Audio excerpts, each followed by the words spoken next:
Superintendent's 2019-20 performance-based pay for Scottsdale Unified School District.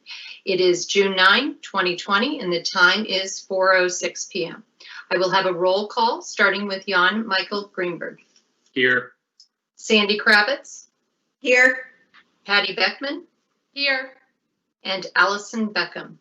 4 governing board members are present and Barbara Perlberg is excused. We have a quorum.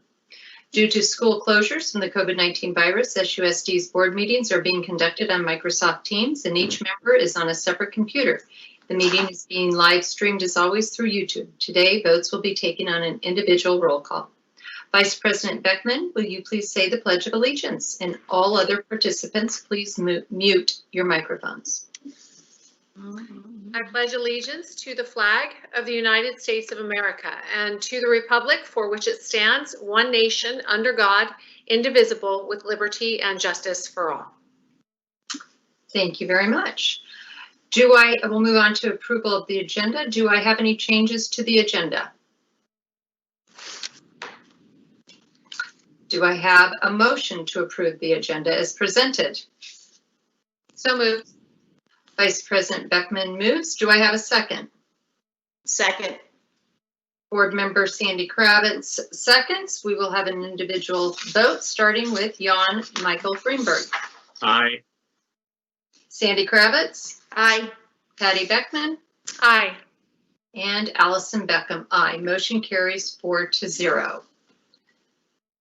I move that we convene an executive session for the purposes of discussion and consideration of the superintendent's employment, specifically the superintendent's 2019-20 performance-based pay in accordance with his 2019-20 contract pursuant to ARS 38-431.03 A1.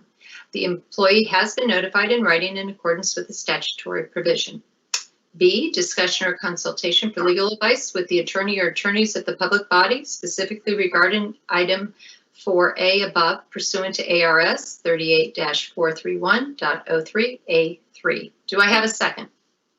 Second. Board Member Kravitz seconds.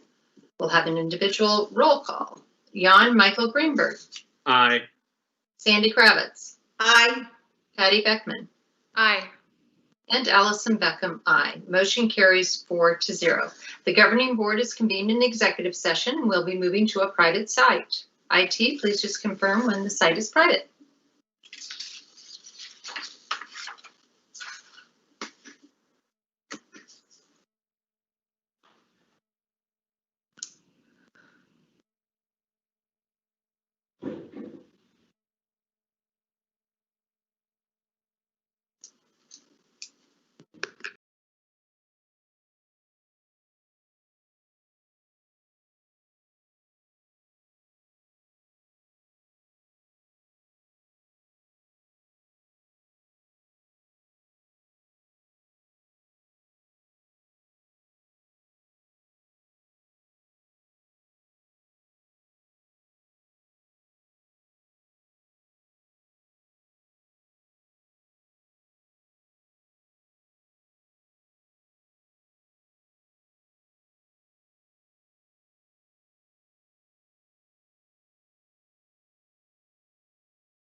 Oh, and Barbara, you're going to be joining us?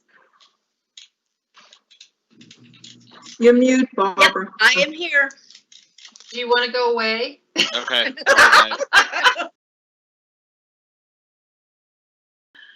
I'll just join on the regular, when you start the regular one? meeting. Okay.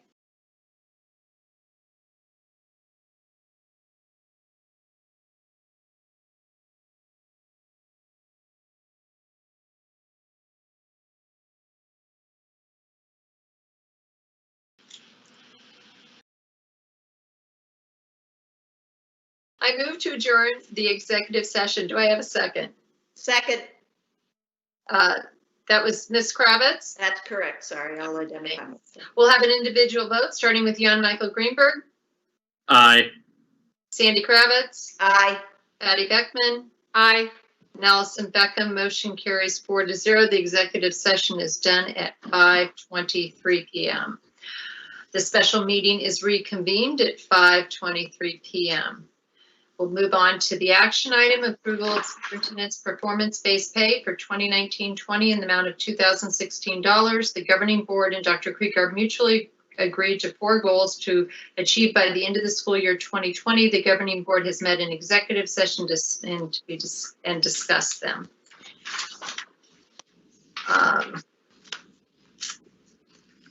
Do I have a motion? If not, I will make a motion. But somebody would like to make a motion? Go right ahead. Okay. I move to approve the superintendent's performance-based pay for 2019-2020 in the amount of $2,016. Do I have a second? Second. Patty Beckman. Thank you. Vice President Beckman seconds. Any discussion? All right, we will have an individual vote, starting with Jan Michael Greenberg, Aye. Sandy Kravitz, Aye. Patty Beckman, Aye. Allison Beckham, aye. Motion carries 4-0. Thank you very much, Dr. Kriegard. Are you there? I am, and thank you very much.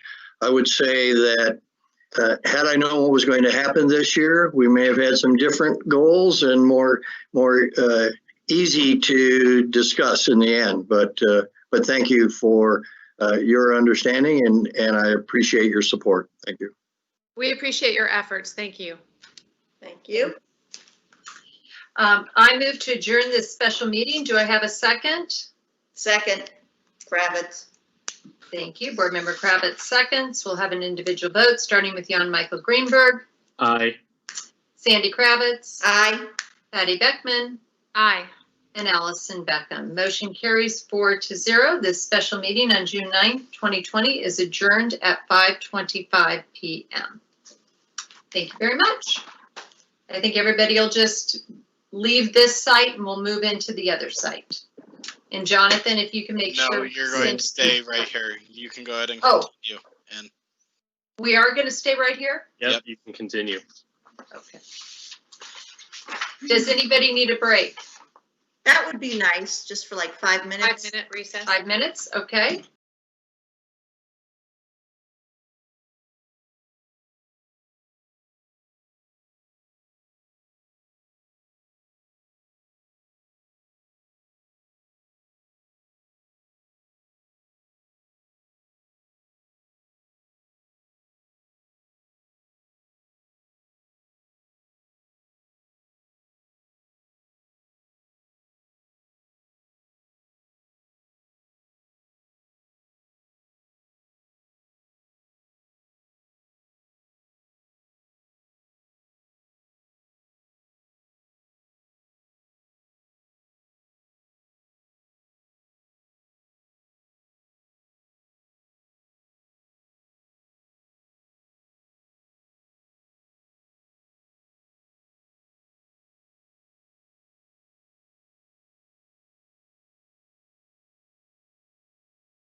I call to order this special meeting of the Governing Board for the Scottsdale Unified School District. It is Tuesday, June 9, 2020, and the time is 5:33 p.m.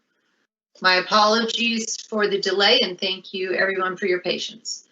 Vice President Beckman, will you please lead us in the Pledge of Allegiance? All other participants, please turn off your microphones. Yes. I pledge allegiance to the flag of the United States of America and to the republic for which it stands, one nation, under God, indivisible, with liberty and justice for all. Thank you very much. We'll begin with a roll call. I'll have a roll call starting with Jan Michael Greenberg, Here. Sandy Kravitz, Here. Barbara Perlberg, Here. Patty Beckman, Here. and Allison Beckham. All 5 governing board members are present, and we have a quorum. Do any board members have any changes to the agenda?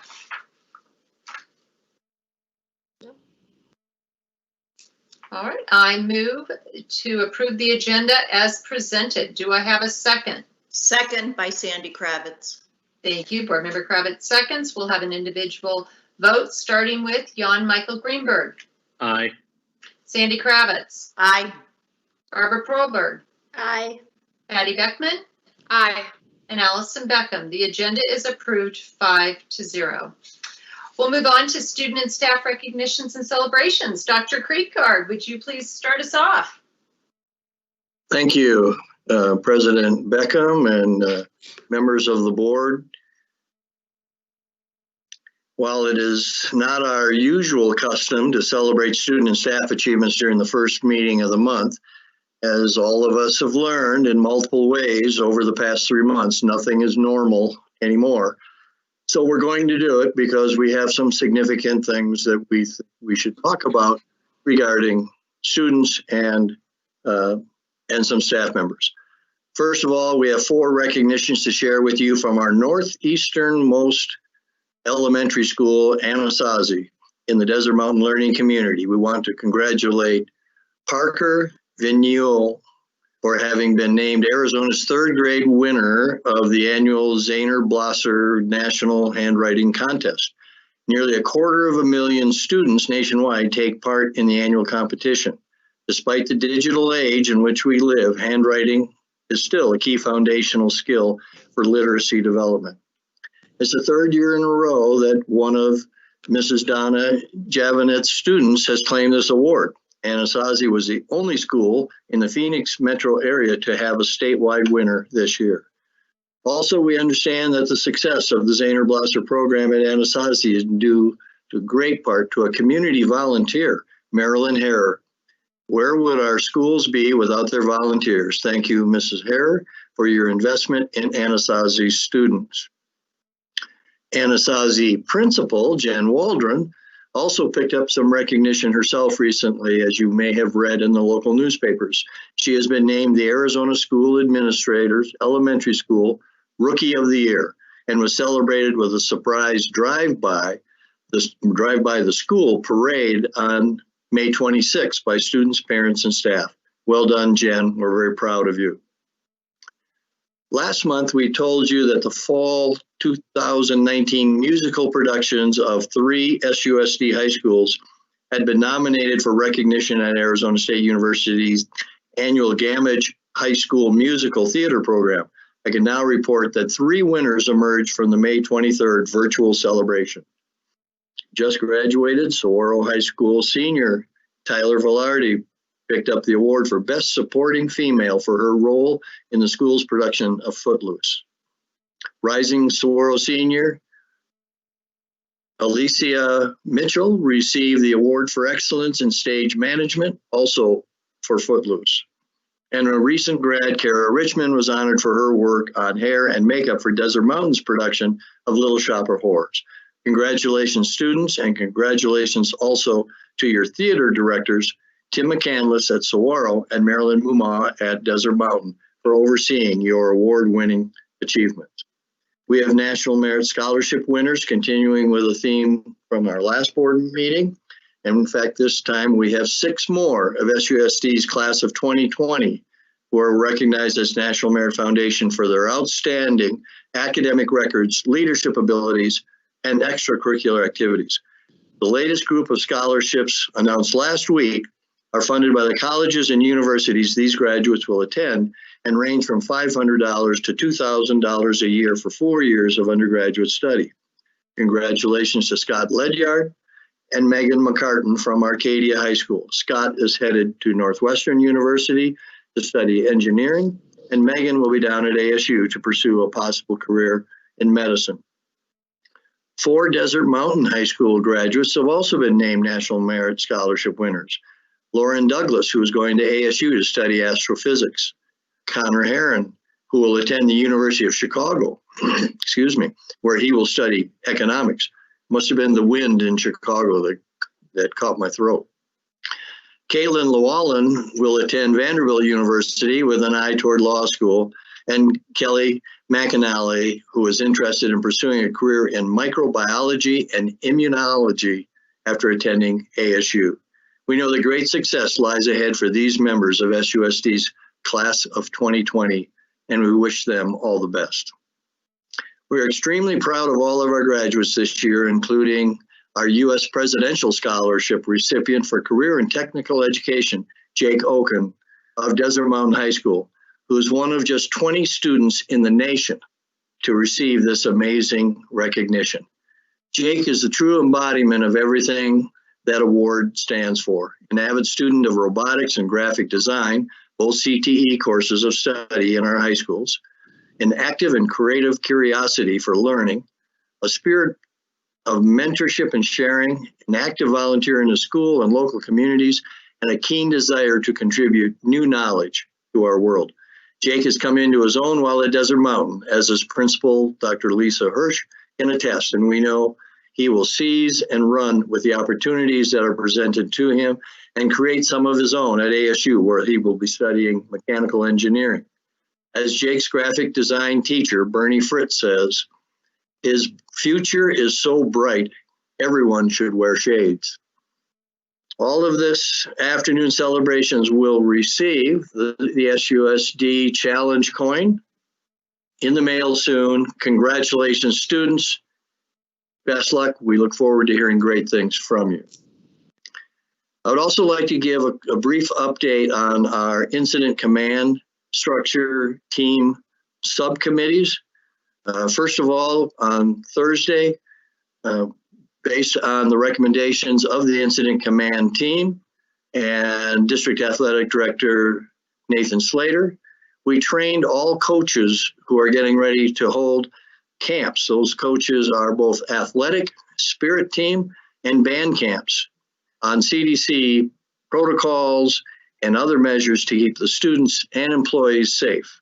Camps may open on Monday, June 15th, if all coaches involved have been trained. We have 3 subcommittees looking at the reopening of school. The first subcommittee is the Teaching and Learning Subcommittee led by Dr. Kim Guerin. That committee has been subdivided into 3 groups that are setting 3 different scenarios for instructional delivery to school open. Also looking at other suggestions from the community that comes in. We're taking all information, all suggestions. Dr. Menzel will participate this week in that team's, at subgroups meetings and their deliberations. They will also be sending a brief survey on reopening scenarios to parents and staff. And this survey will also include questions on social emotional needs. At the same time, the social emotional subcommittee led by Shannon Cron is divided into 2 groups, one focused on students and the other on employees. Both groups, all of us, need help during this strange time. Training for administrators to help the employees and for more teachers on student needs. So we're training both administrators and teachers for both of those areas. The third subgroup is operations and logistics, led by Dennis Rayler. They also have 2 groups, one dealing with supplies and making sure we have all of the PPEs that are necessary for whatever the scenario is when school opens. And I can tell the public that is listening, we are committed at this time to opening August 10th as was originally calendared, barring some other action taken at the state level. But we are committed to that. And then the second group in operations and logistics are looking at the specific groups such as transportation and nutrition services. We'll have a further update at the June 23rd meeting on the subcommittees who are working very hard for the last 3 weeks. They have been involved in 2 long meetings a week, Tuesday, Thursday, with sometimes subgroups working on Wednesdays. This is a huge task. Everybody is working hard to come together to try to provide the best education possible come August 10th. Now,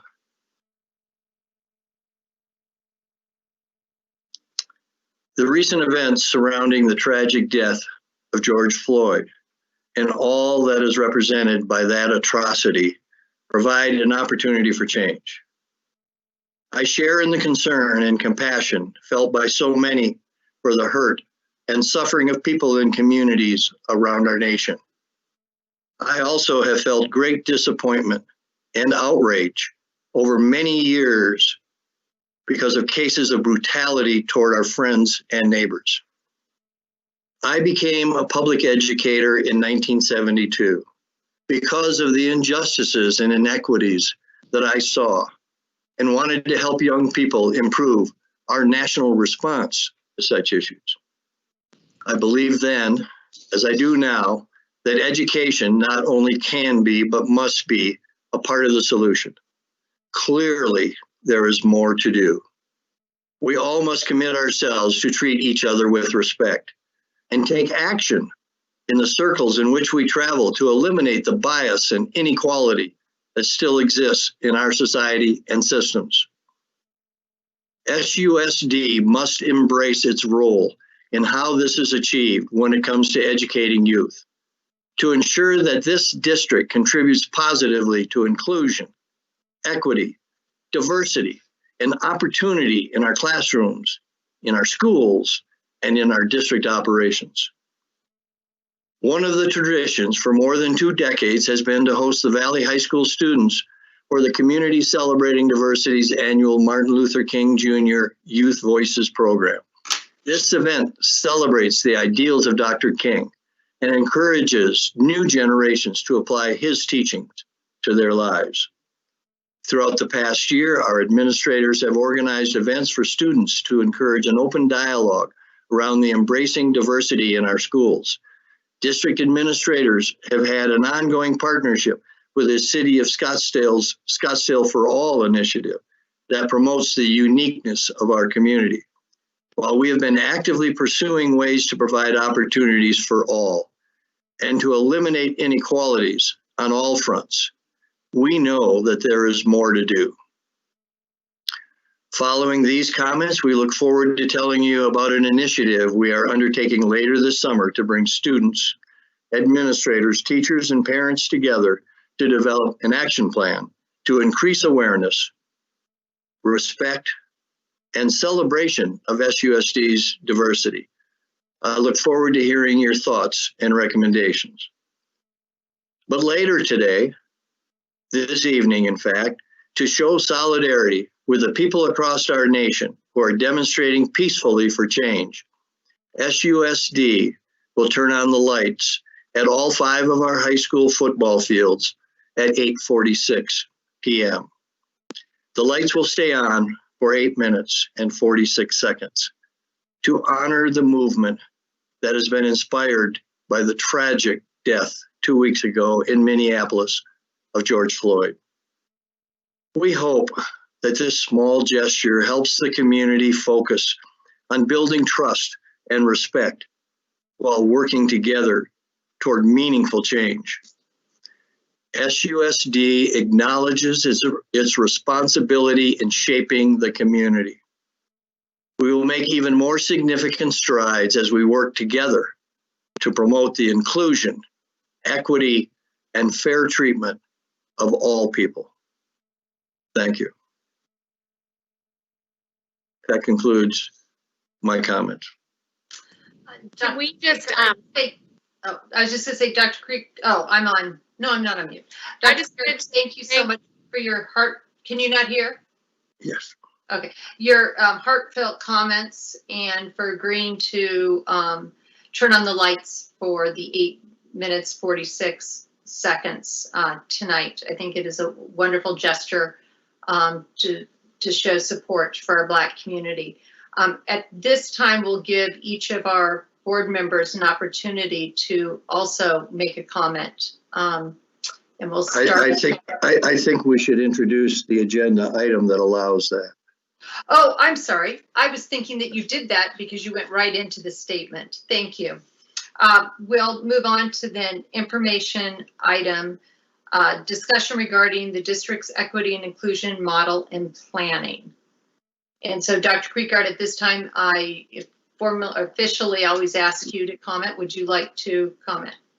Yes, I'll start out with the action that I mentioned in my comments of putting together a group of concerned citizens, students, teachers, administrators to build on some of the efforts that I mentioned, but to really truly talk about how we can focus on inclusion and equity. I think I was struck tonight. I'll go back, start over. Many times we say the Pledge of Allegiance at the beginning of meetings and other events. And yet I was so struck tonight by the significance of pledging ourselves to liberty and justice for all. That has got to be our message. I thank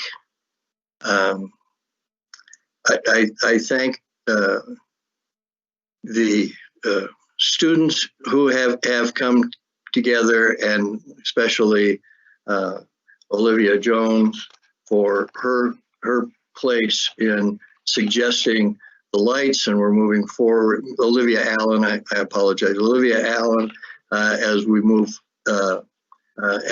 forward, and looking at another measure that we have started this year. We trained all assistant principals in all schools on restorative justice, a way to help kids who do silly things as kids, but learn from it what it means to other people and how they can fix that so that it doesn't happen again. It's an amazingly successful program with very few repeat offenders once they've gone through restorative justice. That's another piece of that group that is being put together. I have tasked Dr. Melissa Sackhouse with that, and I know that through her, Shannon Cron, who works in the Department of Student Support Services, will be the main.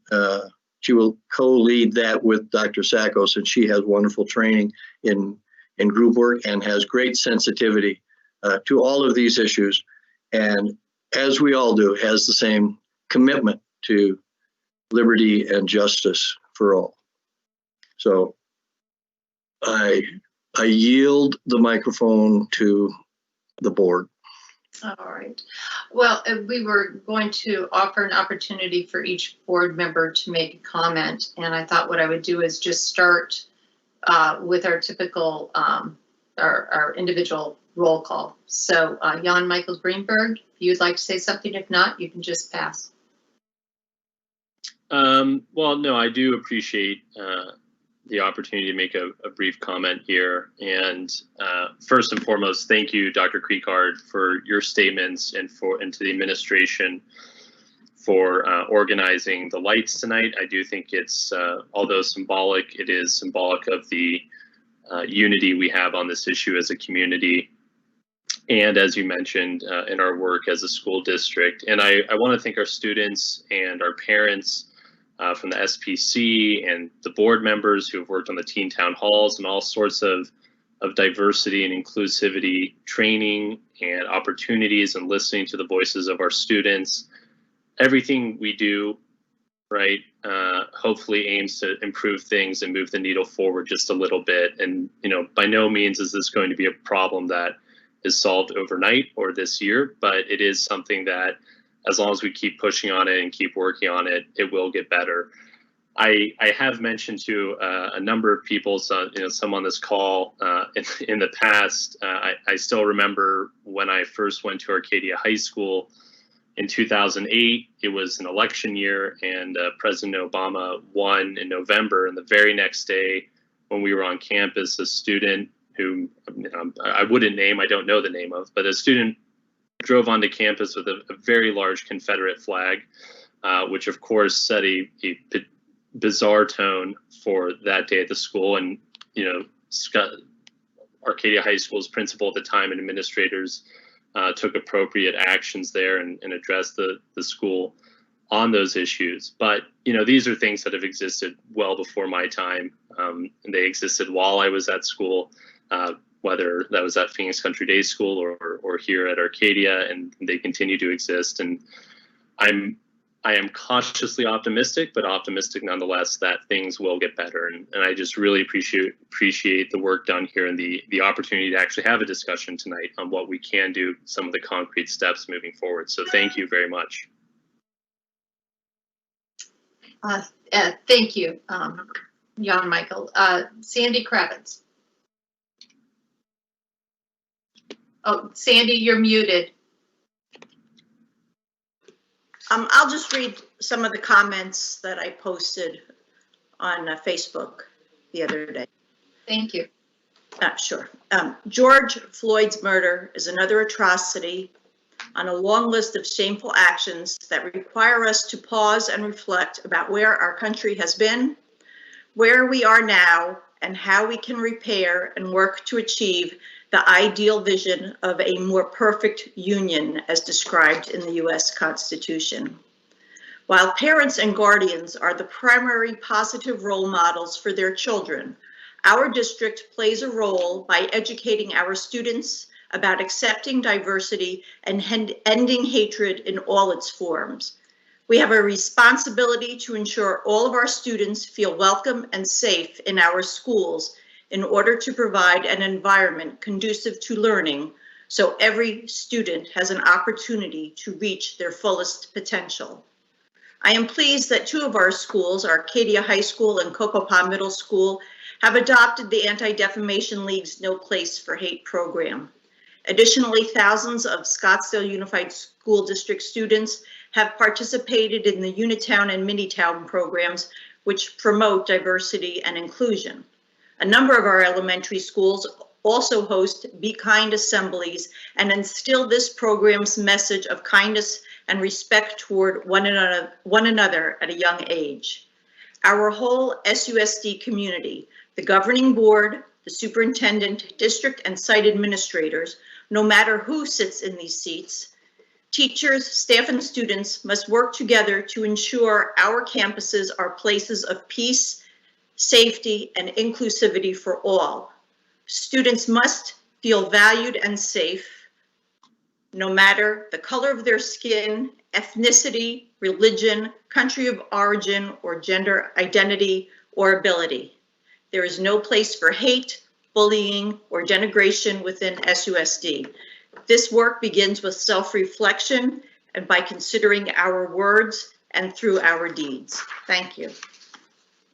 Thank you. Barbara Perlberg. Oh, you're muted, Barbara.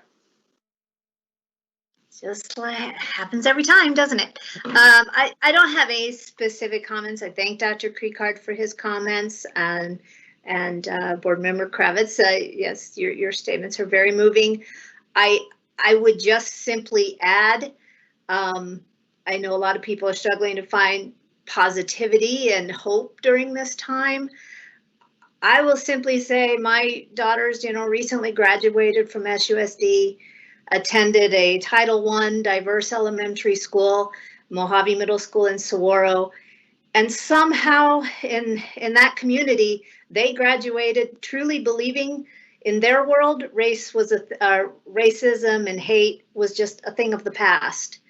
So I always look to that as kind of a sign of hope that we do have students who don't experience these awful things. And yes, unfortunately, times are reminding us that it's not all gone by any means, but I hope our parents and our community members can know that there are students out there with positive experiences in SUSD that leave our schools not certainly feeling the sense of attacks or hate and racism, and kind of actually leave SUSD feeling loved and respected by all. So that is out there, and I'm grateful tonight for the conversation. I look forward to hearing the plans and appreciate it, and hope all is well and healthy and safe out in SUSD tonight. Thank you, Barbara. Patty Beckman. First, I want to apologize for interrupting you two earlier. I wanted to make sure that we gave recognition to Arcadia student Olivia Allen for emailing the board and recommending that we turn on the stadium lights. So thank you for doing that. We all know that our children will lead the way, and she is most definitely one that is doing so. Like most of you, I've spent much of the last week in self-reflection. I'm hopeful that the tragic death of George Floyd will prove to be a watershed moment by which we all take the time to ask ourselves how we can be better and how we can affect lasting change. I'm optimistic that Scottsdale Unified will strengthen its commitment to identifying and eliminating inequities in our schools, because like many of you, I want to see definable and actionable steps, and I also want accountability with regard to progress. I agree that there are areas in which we can start. The teen town halls. Last year, President Beckham and I were proud to sit on a panel for a teen town hall in the East Valley. It was raw and it was powerful, and we knew we needed to have them in Scottsdale. With the help of leadership, we were able to have 2 this year at Arcadia High School and at Saguaro. And on both occasions, our teens got real, and they told us what we needed to work on. It was an unfiltered view of our students' daily lives as they asked about diversity and the desire for more educators of color, the need for more counselors, and simple things such as asking for more diverse music at prom. These teen town halls can never stop. Even our recent Hanover study told us that what adults think is happening in our schools is vastly different than what our children think is happening. We need to hire more educators of color. No longer can we afford to say there's a teacher shortage and that we don't have many educators of color applying. We need to go and find them. I want to hear that we are actively recruiting in areas and in ways that we don't typically recruit in. I am proud of the talented and experienced workforce SUSD has always known, but it needs to be diverse as well. We need to train our own teachers and our administrators to make sure that they are not unconsciously biased when they work with our children. And we need to make sure that they not only teach to the standards, but in doing so that we provide an accurate and collective account of the diverse population that has positively contributed to creating our great nation's history. I am encouraged in what we are discussing this evening, and I am hopeful for progress. This week has deeply impacted me. I will never be the same, and I am better for it. So thank you. Thank you. I also went ahead and just wrote out a statement for some of my feelings. As a parent and a community member and a school board member, I, like so many, am horrified and disheartened over the killing of George Floyd and the continued abuse of force against the Black community. First and foremost, I want our Black students, families, teachers, and school leaders to know I support you, and I am committed to taking action to fully understand and address the systemic racism in our district, our community, and our country. The injustices we see today are the result of years of racism and inequality. And the first step that we can take is to better educate ourselves and our families.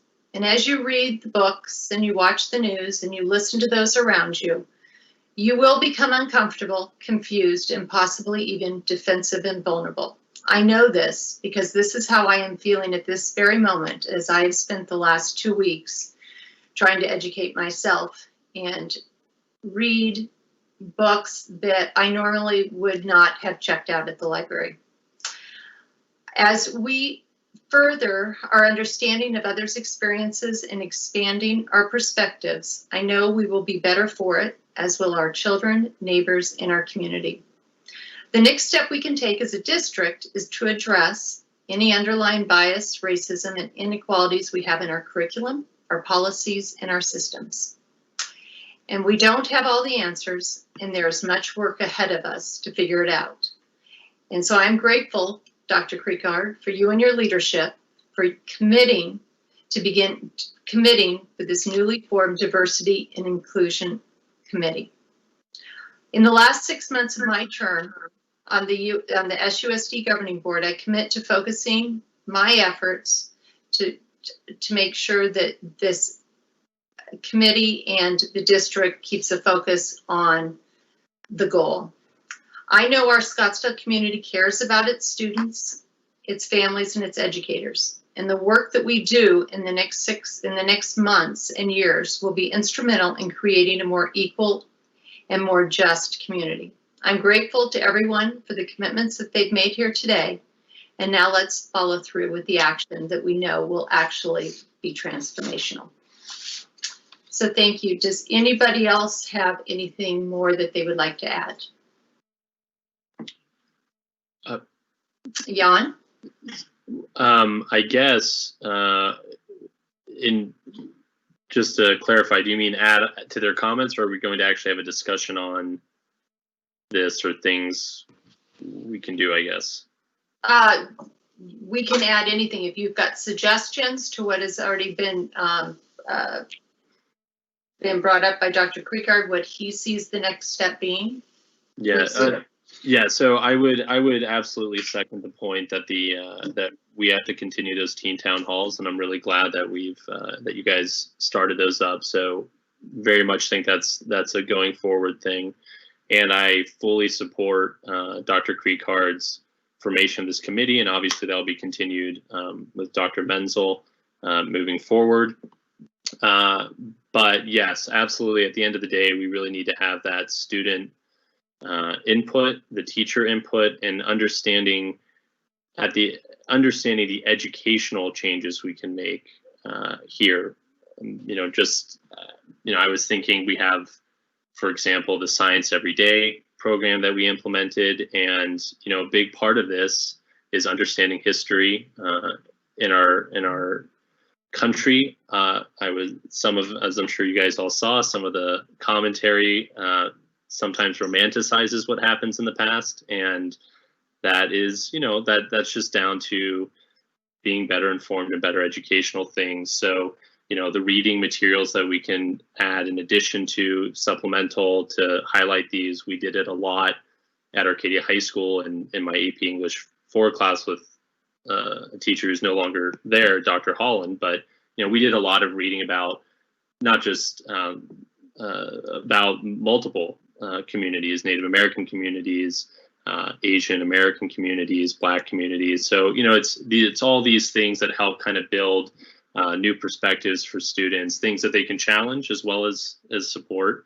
That's the freedom we provide in building critical thinkers at our schools, but also in building that abstract development in minds of being able to think from other people's perspectives and step into their shoes. So there's a lot I think we can do, and I'm very much looking forward to what our students and teachers and administrators put forward to us. But absolutely, the accountability needs to be there, and I'm optimistic. I take Board Member Perleberg's comments to heart that yes, their progress has been made, and I'm happy to see it continue. Any other board members? Patty Beckman. So that I understand, thank you, Board Member Greenberg, by the way. I think all of us weighing in here is great. So that I understand the discussion item, are we going to, Dr. Creekard or President Beckham, are we going to be discussing what we would like to do with regard to our inclusion model and planning, or how do we do we view this discussion taking place? Are we going to talk about a committee? Are we going to talk about goals for that committee and transparency to our community with regard to those goals? Or can someone please kind of guide me with this? Because I'd like the people that are listening to understand exactly what Scottsdale Unified is going to do. I mean, So I know for- we don't have a plan yet, but what are we thinking? So first of all, we're just starting to put the committee together. So we've asked people who, rather than just volunteer and take anybody, we really are looking for people who have been active and people who have voiced their opinion. For example, in my correspondence with Olivia, I asked her if she would be willing to join the committee. And we have parents that we know have been very involved, and especially in before the tragic murder, was involved in equity issues in the district and would like that person to be involved in our committee. So the first piece is putting together the committee and hearing what the committee members have to say, and through that process develop some goals. Yes, I would recommend to Dr. Menzel that those thoughts on goals come to the board for board input. Probably not board approval so much, because once the board approves, anytime something changes, we have to come back to you for more changes, and just that kind of process. But certainly to include the board and the board thoughts on these issues is my recommendation going forward on that. But the first step is that we are putting together the committee that we intend will represent the areas in Scottsdale that maybe have not been represented as well, or if represented, not heard. That's important, and I trust in Dr. Sakos and Ms. Cron for their abilities to bring people together as they have. And so it's just very much at the beginning, and we're talking about really thought of in the last week. So, Board Member or Vice President Beckman. Okay, and so you may not have the answers. I'm having this dialogue tonight so that not only we can understand, but our community can understand the process. So as we fill out this committee, or as we start to see it take shape, how do you envision, or have we yet? I know this is new. How are we going to decide to pick the members? I mean, I want to make sure, as a person, personally as a board member, that this committee is inclusive. And I'm not suggesting that our previous ones haven't, but I certainly want to make sure that we have diversity in it, that we have educators on it, that we have administrators in it, that we have students in it. How are we going to illustrate that? well, as I said, we are reaching out to people that we know have been active. So within the cabinet, and certainly with Dr. Sakos, Ms. Marshall, and myself, we've been very involved over the years in Scottsdale and in organizations, the CDC, the Community Celebrating Diversity Committee that I'm on now, has diversity and has people on it that would be very helpful in this process. So we'll be reaching out to some of them. We've talked about that. Other members that both represent different parts of the district, and students. Yes, throughout my career, I've always tried to include students, especially at the middle school and high school level, because they're incredibly insightful and helpful, and that was really pointed out so well during the fourth quarter school closure due to the pandemic. We've met, Dr. Sakos and I met, and Dr. Menzel met weekly with the Student Advisory Board, and some wonderful suggestions and help with our problems from the student perspective came through. And they're so mature and responsible in giving us suggestions that were, in some cases, more realistic than some of the things that adults were sending us through email. So students, people from the community, parents, and then as well teachers. For example, there are a couple, and I mentioned to President Beckham, there are a couple of teachers out there that are especially well connected to celebrating diversity, and we will invite those teachers as well to be on the committee because of their connection to students and their connection to the issues. I can't be more specific than that right now, as we knew that we were announcing this tonight. And yes, it was part of the statement that went out yesterday. But Dr. Sakos and Shannon Cron and Dr. Menzel and I will all be in discussion in the next week or so, because we don't want to take. There have been criticism that we were slow in getting this statement out, and I apologize for that. Certainly wasn't because we weren't thinking about it and feeling the hurt that you do when you think your lifetime work has come to very little. That's a very depressing thought when we see how people act towards one another. So we don't want to be accused of being slow to act on this as well. So we will be moving forward. Okay, I thank you for your answer. I look forward to you, Dr. Menzel, and the others providing guidance to us and the community of how those committee members will be chosen and how we can make sure that it's well-rounded and representative of what we're trying to do. I appreciate that. Thank you.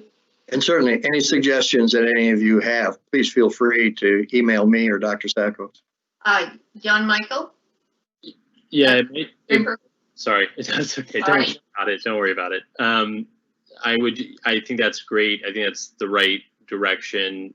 Perhaps since it seems like a number of board members do have questions on this, perhaps if we try and make it a point to have an update in a few months, and maybe every few months thereafter, because I mean the way I would see this committee moving is not certainly not a 1 year thing. I mean, I think this is just like the teen town halls. This is just going to be a recurring thing with, new parents, new students, new teachers, which is great. Always getting fresh perspective and moving that needle forward. So that might be beneficial for everybody, and hopefully get some of those questions that board member Beckman was just asking. Sure, and I would expect to update the board, and I'm sure Dr. Menzel will as well, at least informally on a more frequent basis than that. Yeah, very good. Any other board members?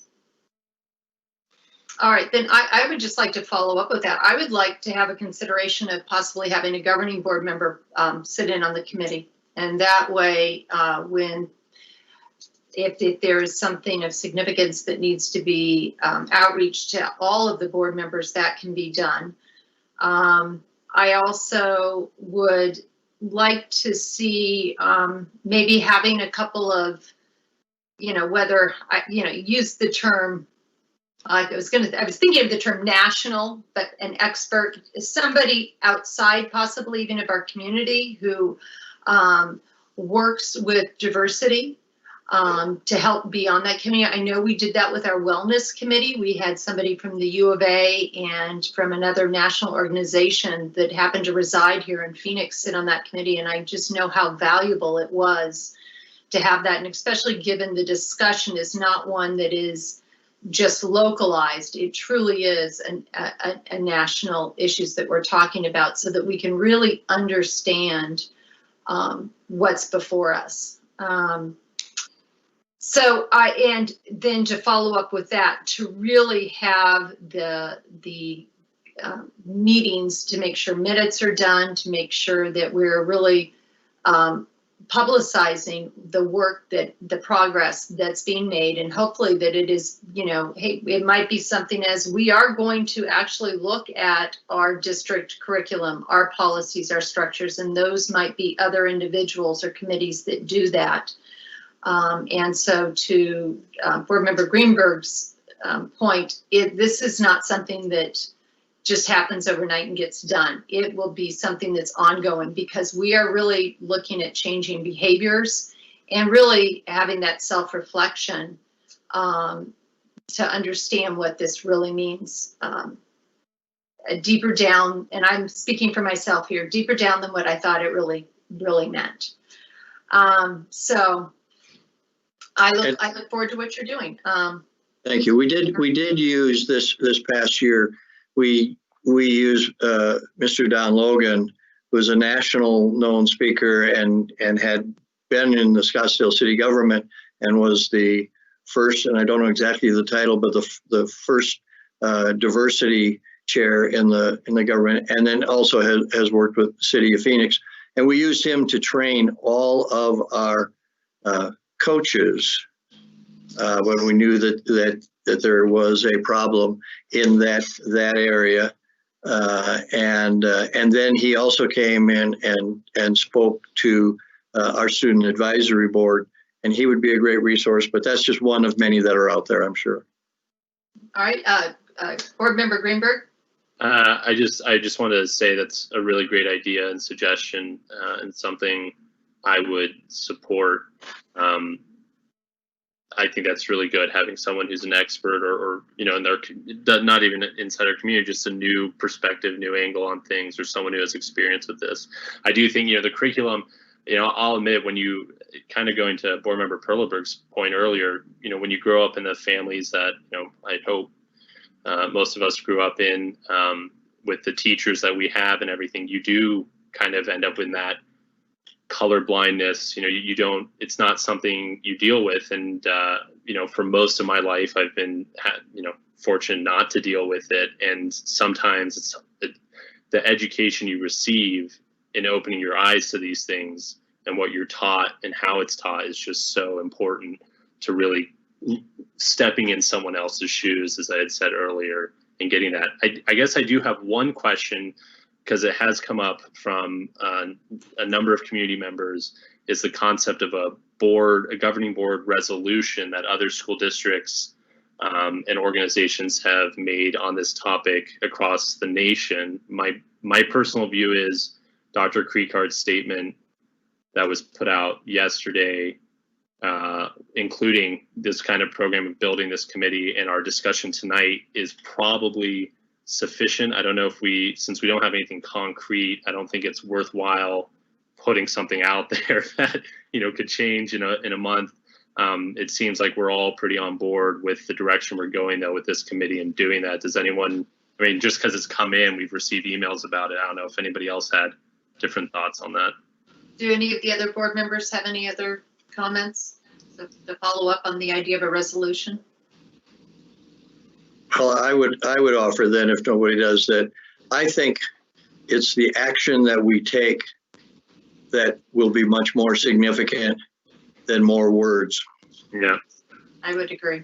I'd agree. Yeah. Okay. All right. Well, thank you, everyone, for Dr. Creekard allowing this conversation to take place. It's an inspirational beginning, and I hope it is a beginning, and it continues. We will now move on to information item B. First, read of proposed revisions to policies, policy BDG, school attorney, and policy GCO, evaluation of professional staff and members. Dr. Creekard, will you introduce our presenter? Thank you. So the person who needs no introduction is Ms. Michelle Marshall, our general counsel. Thank you, Michelle. Thank you, Dr. Creekard.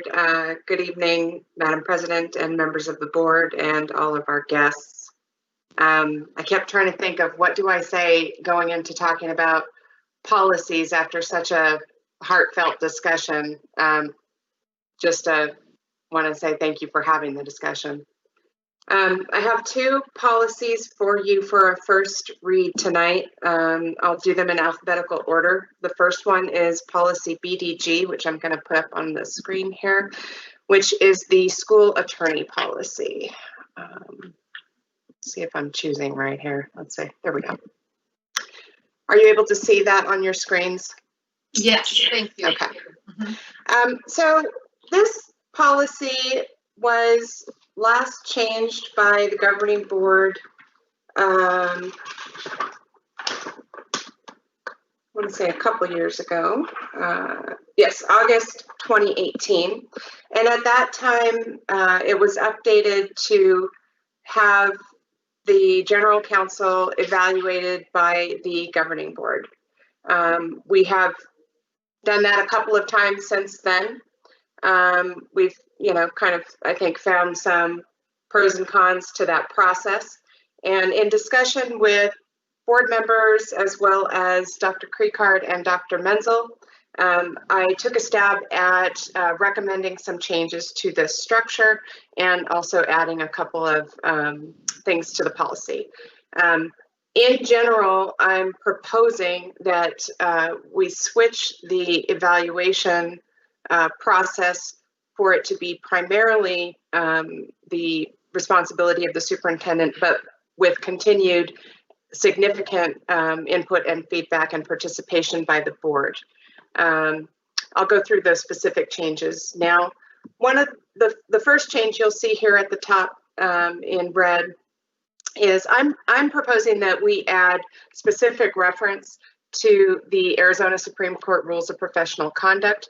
These are the ethical rules that that guide and that all attorneys must follow, and specifically Ethical Rule 1.13, which talks about the organization as the client. One of the discussions that we had in the past when the board changed this policy last time, and discussions I've had since, is this question of who is my client or the general counsel's client as the attorney for the district. That answer changes depending on the circumstances. And Ethical Rule 1.13 is a very comprehensive rule that talks about what are the obligations of the attorney when representing an organization. Some of the discussion in the past has been if somebody at a high level, such as a superintendent or CFO, is doing things that are not in the best interest of the district, what is my responsibility as the attorney for the district to make sure that the board is aware of that and to take action on that. So that's why I'm suggesting adding that rule to this policy. Further down, you'll see basically what I explained earlier, just essentially switching the roles between governing board and superintendent in terms of who's primarily responsible for the evaluation. I've had feedback over the years that it is the superintendent who really sees what the general counsel is doing and how the general counsel is performing on a day-to-day basis, and it's a little harder for board members to view that and judge it. So having a superintendent who sees the general counsel on a daily basis and interacts and directs the work of the general counsel on a regular basis, I think will help the governing board understand what the issues are, if there are performance issues, as well as guide the discussion about what's going on in that role. I did, like I said, keep in not only the board having meaningful feedback on the evaluation, but also this bullet point here regarding, making it clear that the board can still have an executive session to discuss the performance and have a conversation about that. Let's see, I heard from one board member who was asking about the timing, which I didn't change, of the evaluation, of setting goals. The thought was, the current policy says the goals are determined between August 1 and September 30 each year. The thought was, isn't that a little late? Shouldn't it be earlier in the process, so that we can hit the ground running July 1 when the school year starts? I certainly, the earlier the better in my mind. I want to make sure that the superintendent and governing board have time to put together thoughtful goals or respond to proposed goals. But if the board's interested in moving that up, I'm happy to bring back a different proposal the second time. I don't know if I said it, but both Dr. Krieghardt and Dr. Menzel have indicated they're in favor of these changes. And with that, I will open it up for discussion. All right. Thank you so much, Ms. Marshall. Board members, does anybody have a comment or like to discuss any of these changes or have any new suggestions? Allison? Yes. Oh, I no, I'm good. Oh. So, Michelle, I just have a quick question as it relates to the actual goal alignment. In here, it says that the evaluation instrument may include a number of goals that align to the district's strategic plan and annual goals. So, realizing the dates of when we're doing your goals or setting your goals, how do you see that coordinating with the district's strategic plan and the district's goals with regard to the timing? If your goals are for the following year, and how can you kind of define that a little bit? You know, that has been one of my concerns over the last few years is, you know, I have proposed goals and they always include things like updating policies that align with the strategic plan and goals. But I would like to hear more from board members and the superintendent about what they would like to see me do or your general counsel do, if it's not me, in that regard. What is useful to supporting that strategic plan? And that's kind of what I was getting at, was I agree with your goals aligning with the district's strategic plan and the district's annual goals. So maybe this needs to be addressed when we define the district's strategic plan and annual goals, how those are set first so that yours can align to them. Does that make sense? Yes, I think that would be very helpful. So I'm going to jump in here, being one of the board members that was here when this was rewritten in 2018, and ask if board members Kravitz or Perlberg have a comment to that before I comment. No, I think I'll jump in since I think, you know, our goal was to try to make sure that the board felt that there was a channel of communication between the attorney and the board members. But I do agree. I think that it is best for the superintendent to evaluate our attorney, because the superintendent works closest with the attorney. Well, I'll mention to try to address the question that you had, Vice President Beckman and Ms. Marshall. When that was written, it was my understanding, well, first of all, we have to remember, we do have a strategic plan. It's the Strategic Plan 2020. It was written probably, 5-6 years ago. And then we have the annual goals that the board had set up that known as our thematic goals. So I believe when this was written, the idea is that wasn't specific to that, but that the district would always have some strategic plan that would not be being changed year to year. That is something that's set, just like the one that we do have, and we have our annual goals. And the idea is not to have operational goals that are outside of it. So if all of a sudden it was proposed to, I can't think of something that would be outside of those goals, that would not be one of the evaluation goals. It could still be a goal that you could have, but the ones that are set up in this evaluation do align to the set strategic plan and annual goals that we do have. If the district doesn't have those, that's a whole nother issue, right? So I think that's the meaning behind that statement. So I Well, think and- it still makes sense personally, not, and when a new strategic plan is put into place, it would just be those strategic plans.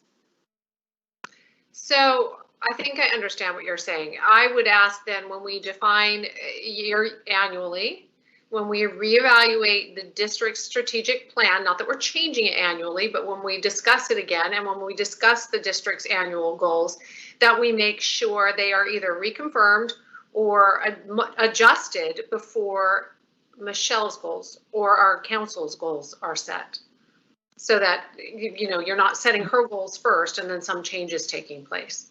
Well, I think too, if there was a major change, let's say mid-year after that, I think it would be, it would make sense to say, well, when you made the goals for the general council, there was a strategic plan and annual goals in place, because there will be. And if, let's say 6 months later, that strategic plan changed, you'd probably go back and either update the general councils or confirm or affirm that the ones that you originally chose were still in alignment. Yes, That's how I would probably see that but process. my point is, not to get in the weeds here, but if we're going so far as to put a date range on when we define her goals, I would think for consistency, you would want to make sure that the district's goals, if we leave it broad, we leave it broad, but that we make sure they are either reconfirmed before. The one we say specifically, her goals have to be set between August 1st and September 30th each year. But the district's goals and strategic plan is just kind of out there. So not to get in the weeds, this can be a discussion for the district's strategic plan and goals at some other point. But I wouldn't want to have to go back, is my point. I would want to make sure that we had consistency on when that was either reconfirmed for us or newly defined before hers. So.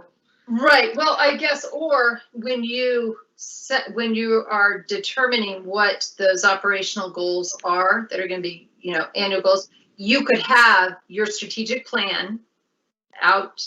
Everybody can read them because they've been set, and we can read them and we can know what our annual goals are also. And I don't think right now the district, at least I'm not aware of it, has a time.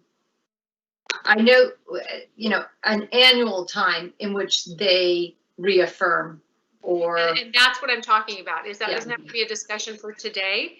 That may be something we discuss later, bringing this up, that maybe we should have a time where we look at that strategic plan and we look at the district's goals and we either reconfirm them or we define new ones.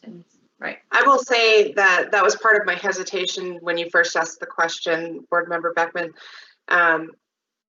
I was trying to remember, is there a specific time of year that we always talk about district strategic plan? And that's not the case. I don't think there's, we always do it in August. Can I jump in just a Yes, please. in for a sec? Because, okay. So my first question is, or at least try to confirm, I believe that the goal setting was somewhat put in line with the superintendent goal setting. Is that when we discuss our superintendent's goals, generally there is a time frame that factors in our school performance. Generally we have AZ merit testing and that sort of thing. So early in the fall or late in the summer, you're assessing those goals, and then the superintendent has year-long goals for that school year. And it's kind of that timing that gives us the time frame or the schedule, because you want to give the superintendent enough time for the school year to have an effect on those goals or to be able to make headway on those goals, rather than saying, well, let's see in December here, we're going to tell you what you need to get done by June, that type of thing. So it always been kind of kept consistent with the time frame for the superintendent goals? That's my recollection, Board Member Perleberg, is that we were trying to align with the superintendent. One thing I neglected to say when I first introduced this tonight is my discussions with Dr. Krieghardt and Dr. Menzel have been that we still will have, even after, if this policy is changed and adopted by the board, we still have a lot of work to do on the process, as well as the evaluation instrument. And so my discussions with Dr. Menzel have been, that we're committed to addressing that in the first couple of months of his tenure as our superintendent. I know this probably isn't a popular idea, but I wonder if we shouldn't at this time either leave those dates the same or take them out in consideration of that. So just one last thing, I know where this is getting lengthy and we're getting probably a little Yes. off topic here. So this is for another, in my opinion, the district's goals and strategic plan should be identified first. Then the superintendent, then his goals, et cetera, align with what the board set as the strategic plan and goals. Then Ms. Marshall's or our council, same thing. So when the dates happen can be determined, but for me, that's the process that should take place. And again, when you reevaluate the evaluation here with regard to the alignment, you should be able to reference those as in reconfirming them, or they were just changed, et cetera. So I'll leave it now, but. Well, and I'm going to bring up real quickly, part of the reason I was the one who suggested changing the dates, but what I also suggested, which was the first part that I think that didn't get mentioned, that was so important because they go together, is that bullet point number 2, where the board shall complete the evaluation process by June of each year, was taken out. I had suggested saying that the superintendent shall actually complete the evaluation process before extending a new contract to the general counsel for that following year. Because I find that what happens is that the evaluation is done after the fact. And I would like to start to see the evaluation done prior to renewing a contract. And so that then, hasn't happened actually with me. I've been evaluated first and then the contract comes after. But I'm sorry, I forgot to talk about that point that you did discuss earlier. right, because if we move that typically happens, I believe, in May or June. I think it's in May.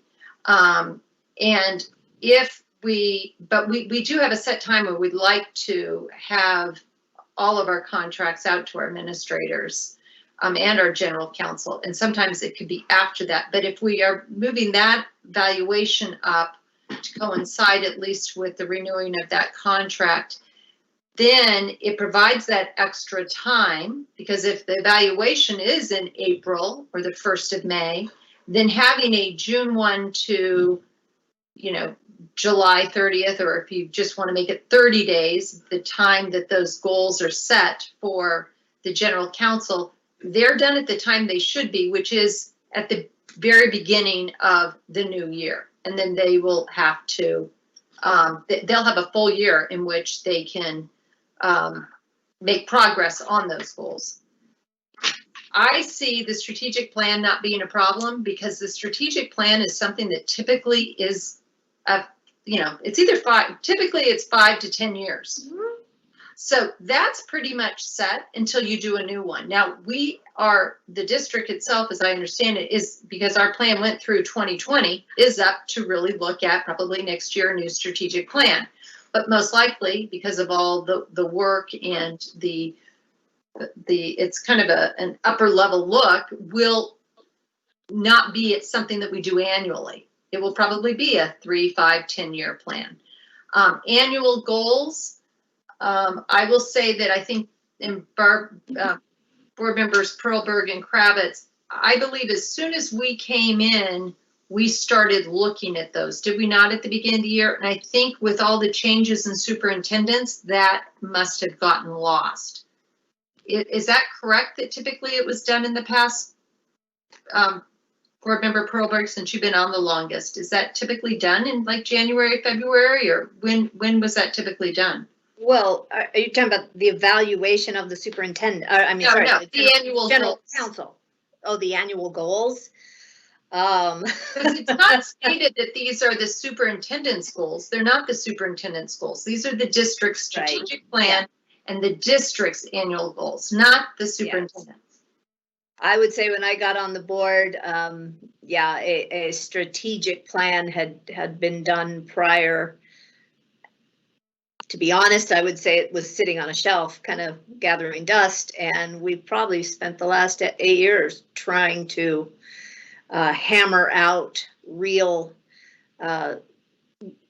goal-setting methods for this district that coincide with superintendent goals and administrator goals. I mean, we've been hashing that out for several years now. Well, then maybe that's a discussion that not to be here, obviously, under this, Right. but maybe that's a discussion that we have separately for the district then. We need to. Yes. And yep. So Okay. But I don't know if anybody else, and I would like to hear some input, feels that it's important that we provide an evaluation prior to renewing the contract, and that if we can do that on the schedule that the district has, because it's typically in, I believe, May, renewing the contract, then we could be setting that particular individual's goals with them in June, and so that they could start fresh the academic year, July 1, knowing what those goals are. well, I would think it would be best practice to have your evaluation before you issue a contract. And we did do that with Miss Marshall. Mhm. We went through, I know that's a broader topic with regard to other Well, I guess entities, et cetera. The question is, do we want to put it in policy so that it has to happen versus hoping it happens? I don't What- see. What would be the downside of that? Yeah. I don't see a downside. If we're currently doing that practice, is there a reason why we wouldn't codify it? Well, I don't see one. That's why I'm suggesting. Well, yeah, no, I don't see one either. Board Member Greenberg, did you have a comment? Well, I was just going to say that I don't see any reason why we can't put in a sentence there that says the evaluation shall be completed prior to the issuing of a new contract. And I'm sure Michelle can word that in a nice word that better than I just did. I don't see an issue with that. And just to very briefly say that, yes, I mean, I think we're all in agreement. We do not have a strategic plan, and I think we have properly tasked, and the annual goals stem from that. So I think we have properly tasked Dr. Menzel to do that. And hopefully that will be forthcoming.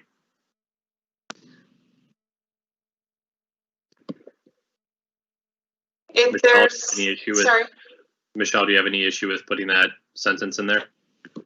no, not at all. I will bring back an updated proposal on the June 23rd meeting. And I will bring it for action in case you all want to have any more discussion. I think that might be what we need. Great, thank you. Okay.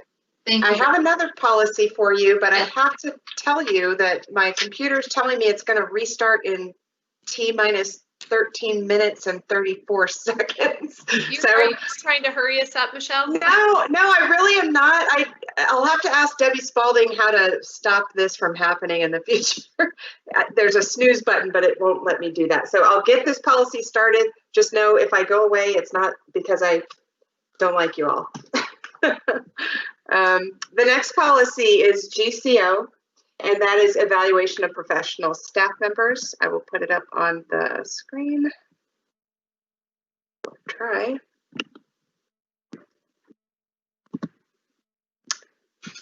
Can you see that? Yes, thank you. So this is our policy for evaluation of professional staff members. It includes, there's a lot about teachers because there's a lot in statute about teachers, but there's also a section for principals, other administrators, and psychologists. I provided the board with a detailed memo regarding these changes. There are a lot. This policy was last updated in August 2013. So it's been several years, and we need to update it so that it is up to date with current statute. So what you'll see is we updated the definitions: certificated teacher, what is inadequacy of classroom performance, what the performance classifications are, and defining a qualified evaluator. And then the evaluation process for classroom teachers and other certificated non-administrative staff members is also updated. The main change here is that the old rule was that the student data had to be between 33 and 50%. The current statute is 20 to 33%. And I should have started out. Let me back up. There has been a lot of work behind the scenes on this policy. I've been meeting with HR for the better part of this school year.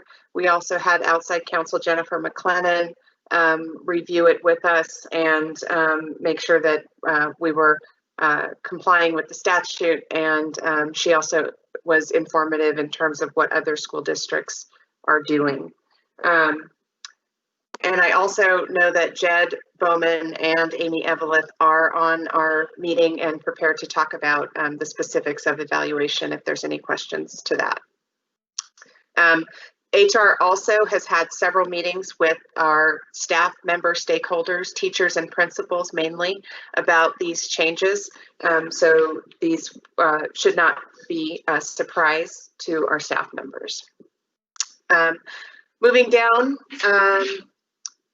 we also have updated the information about the requirements of evaluation for the certificated teacher. A copy of the evaluation has to be made available to the teachers. Specific training is required. Sorry. We have to have a system that includes incentives for teachers in the highest performance classification. And then we have to have appropriate use of the student academic progress data. Under inadequacy of classroom performance, as I mentioned, we updated the definition of inadequacy of classroom performance. And this section that I'm scrolling to now specifically refers to Scottsdale's process and evaluation and observation instruments. These standards 1 through 6, which if you need, Amy Evelyn can talk about a little bit more, are specific to our tool. And so the definition in general has been updated. Let's see. This next section is called preliminary notice of inadequate classroom performance. There are a lot of rules about how we notify a teacher if he or she is heading down that road of being deemed inadequate in terms of their classroom performance. So we updated that section to follow the current statute as well. This language talks about the ability to appeal an evaluation that affects a person's compensation. The next section is the evaluation of principals, other administrators, and psychologists. This section here on principal evaluation talks about what the statute prescribes. Again, that 20 to 33% of the evaluation has to account for academic progress of students.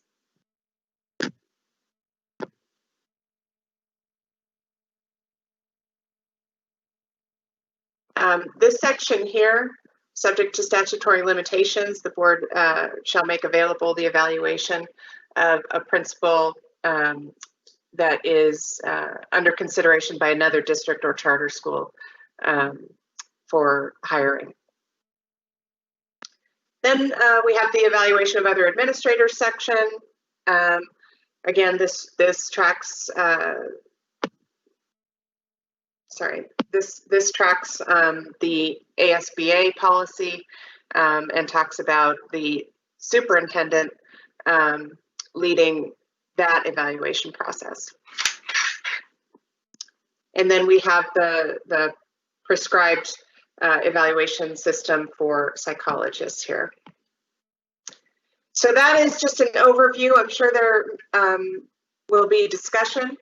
I'm happy to take notes on your thoughts about these changes. All right. Thank you very much, Ms. Marshall. I would like to open it up to the board. Does anybody have any comments? And I am looking at meeting chat right now to see if anybody types anything.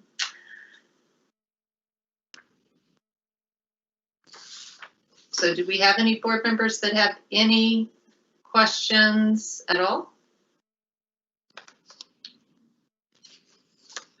Can I? Board member Greenberg?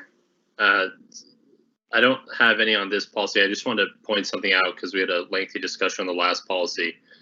As Michelle and I had a couple discussions about that policy, I think the dates and everything are, of course, important and timing, but the overall gist, the most important part is that Michelle or council, but Michelle feels comfortable and has that avenue to communicate with us. And I think that was really the key, and also that it was fair that her or the council's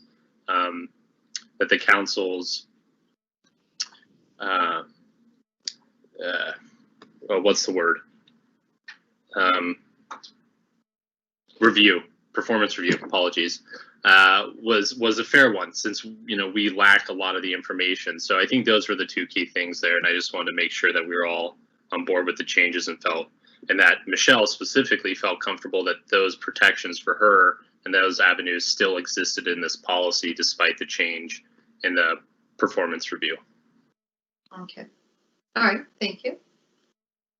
Does anybody else have any questions on this policy? If they don't, I will say I had quite a few comments and questions, which I have already gone over with Ms. Marshall, and she's going to be getting back with me on them. But since we do have Dr. Bowman, and I'm sorry, I don't know if we have both our directors for classified and certified here, but they might be able to answer that question. I'm going to go to page, what I had down is page 4, but let's see. Go to under inadequacy of classroom performance, A, and it says during the school year, a certified teacher receives, and it has, 1, 2, and 3, and then B and C. I don't know, Dr. Bowman, are you online where you could answer this question? I am online, but I'm going to defer it to Amy Eveleth. Evelyn. Okay. Hi, Amy. So, Hello. So do you, I don't know, do you have the policy in front of you where you can reference? I do. Okay, great. So 2, it's pretty straightforward what they're asking for, but then in number 3, it says 1 rating ineffective or 3 or more ratings of developing on the summative evaluation. What's the definition of a summative evaluation compared to just the what's referred to in 1 and 2, which is the formal observation instrument? Formal observation is a formative assessment, and by statute, there are 2 formal observations that are required for every evaluation cycle for a certified staff member. So the formal is what you can observe of the teacher's actual practice in the classroom. Look specifically at teacher expectations, instructional organization, the methods, how engaged are the students in the learning environment, how safe is the learning environment and the classroom itself. So things that can be directly observed, but also with the planning and preparation through lesson planning, the objectives that are on the board. So that's what constitutes the formal observation, and that's based on the instrument that we use, the FTPAI-R, the Formative Teacher Performance Assessment Instrument, revised, I believe is what that stands for. So those two documents, if there are two formal observations that are conducted for teachers, are used in conjunction with any other evidence. So that could be informal walkthroughs that are done, notes that are collected throughout the school year, teachers' participation in professional learning communities, anecdotals from parent-teacher conferences. So all of the other pieces of evidence, in addition to the formal observations, are what are brought into as evidence for that final summative evaluation. So the final summative evaluation is traditionally done in either April or May of each year, and that is the totality of all of the evidence that is collected on that teacher's practice for the entire school year. Mm-hmm. Okay, and that summative, that term, because it's the first I've heard of it, that's what the industry or what SUSD uses when they get together to have that final performance review. They say, we're going to have your summative evaluation now? Yes, that is absolutely correct. And then, so thank you for defining that, because then the next two items, B and C, talk very similar. It says a certified teacher receives a performance classification of ineffective on the district's evaluation system as a whole. What does that mean? So I'm trying to understand, how is that different from the summative? Yeah, absolutely. President Beckman, I totally understand that those terms kind of sometimes get used interchangeably and they can be very confusing. That one specifically addresses the classification, and the classification pulls in the student progress data piece. So that incorporates the ratings from the summative evaluation, that is that piece that's done at the end of the year, in addition to the student achievement data. So from that, the teacher's classification is issued, and that is what actually is considered the final piece of the evaluation process for the teacher. Usually that classification is not issued for teachers until October, because it is, again, contingent upon that data piece, and we don't have availability of that data over, prior to the end of the school year, or even in the summer sometimes. So do we have a name for it other than as a whole? So that when they receive it, does it actually, because I do find it confusing, unless the name of it is, we say here in October, you're going to get your evaluation as a whole. You know, is there a terminology maybe that would be better representative of what we're doing? Yeah, it's actually the performance classification. Okay, is that possibly to look at rewording that so that it's yeah, absolutely, it better represents what's happening? Yeah, certainly we can look at that, because I agree that the verbiage on that does get a little cumbersome. All right, great. And then the other one that I had a question, and Ms. Marshall, maybe you answered it because I had it for you. Then the next page, under evaluation of other administrators. When I was going back and I was reading through the statutes, and it refers to ARS 15-503C, it was very clear in statute that even other administrators, that the evaluation system would not be developed under the superintendent. So I had questioned why all of a sudden are we doing it here? But I believe you just mentioned that's the ASBA model. So how do we reconcile what the ASBA model says and what the statute's saying?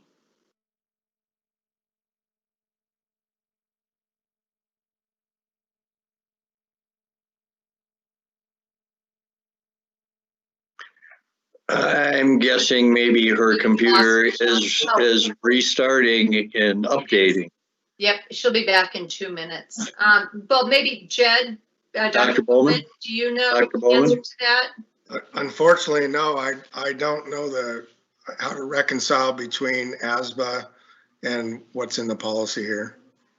I know Michelle and I talked about it a little bit, and I just don't recall. Sorry. All right. Well, that's one of my biggest questions I have on that, is that as I read the statute, and I've given it to you so that when you can come back, we can talk about how we are able to change that from what the statute's saying, unless I had mentioned maybe the statute's changed.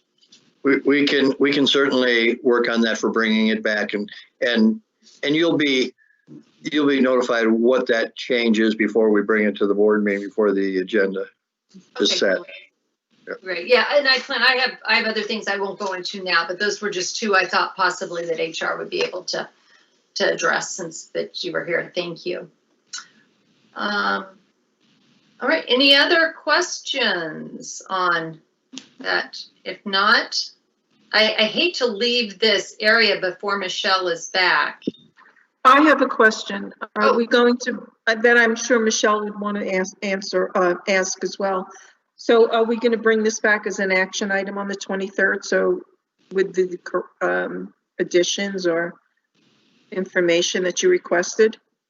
Well, I did ask, I can speak, I know that what she really wants is to update it with the new percentages. Mm-hmm. So I think that was very important for her to try to get it at the very most, or the very least, that done. But I think that they are looking to do that if they can. Okay.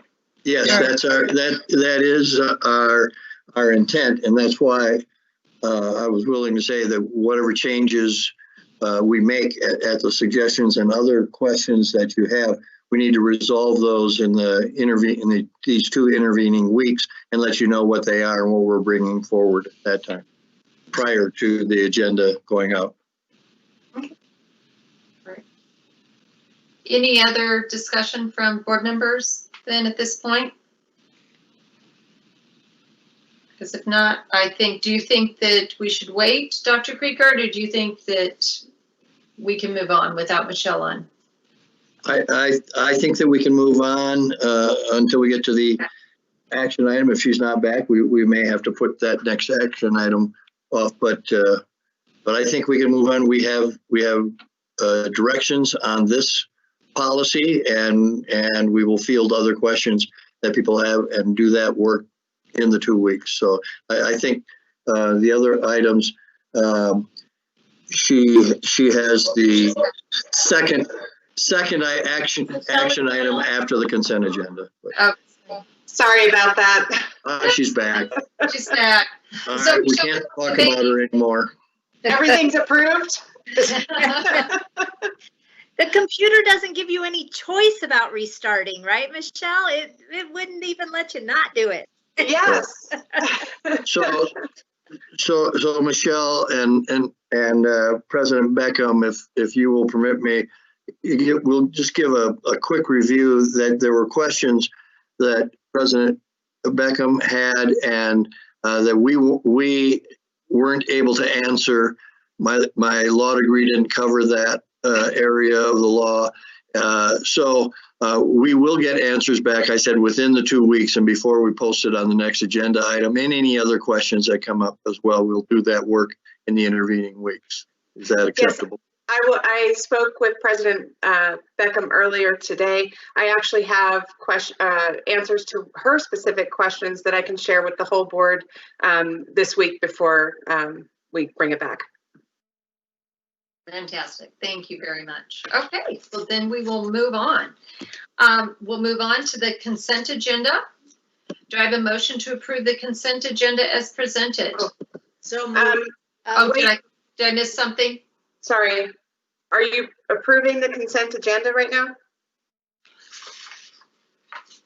I thought I already approved the consent agenda, but that's probably because I was thinking we were in our last. Consent agenda, yes. We just have one item that Board Member Perleberg will need to abstain from on the personnel. Oh, I see. Okay. Yeah, we approved the agenda, but we already did approve the agenda, but we weren't aware of that at the time. Is that? Well, you approve the agenda, but then you also vote to approve The consent agenda. the items. Correct. Okay, so I should say, are there any changes to the consent agenda? And then is that where Barbara, board member? Ms. Marshall, would it be easiest just to pull 8A and I abstain from that and vote on the rest?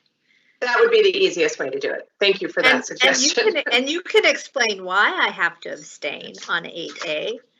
Board Member Perleberg is a proud mother of a proud about to be new SUSD teacher. Yes, I am. Congratulations to your daughter. I don't know how she can be a teacher when I'm only 29. I don't quite get it, but she is. So it would also, well, I guess I shouldn't assume anything. So I think Ms. Marshall's advice is correct. Pull that We'll pull that item and vote that on that. 7A. Okay, so we'll pull consent item 7A. I think it's But they do, 8A. okay, do I, 8. 8A. 8A, sorry, I wrote down 8, my Roman numerals.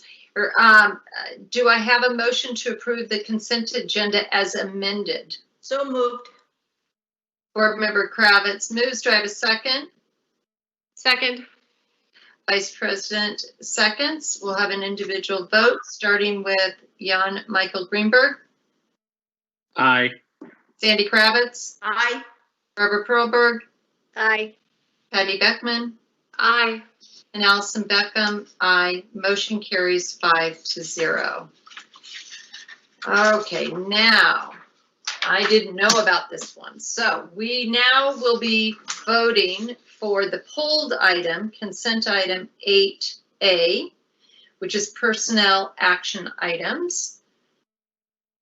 Well, for the record, I don't know if Board Member Perlberg or Ms. Marshall would like to repeat the reason why we pulled it. I think it's on the record. It's on the record? Okay. So then I will move that we approve personnel item, consent agenda item 8A, personnel action items for May 6, 2020 through May 26, 2020. Do I have I motion, do I have a second? Second.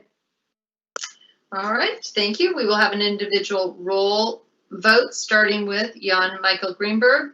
Can I ask who's second? Sandy Kravitz. Sandy Okay, Kravitz. thank you. Thank you. Jan Michael Greenberg, Aye.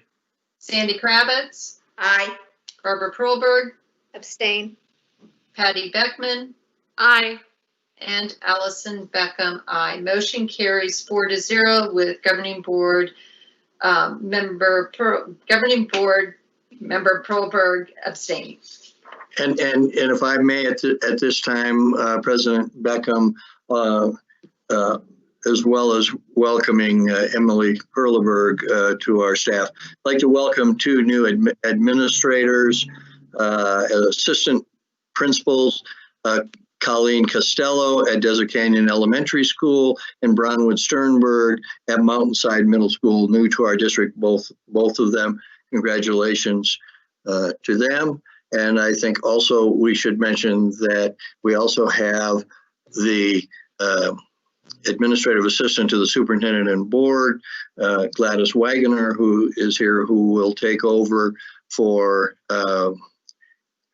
not replaced because she is irreplaceable, but Sandra Como. So welcome to Gladys as well. Yes, welcome to everybody that is coming on board. We're excited to have you, and hopefully we will get to meet you in July in person, and if not, August. We'll move on to action items.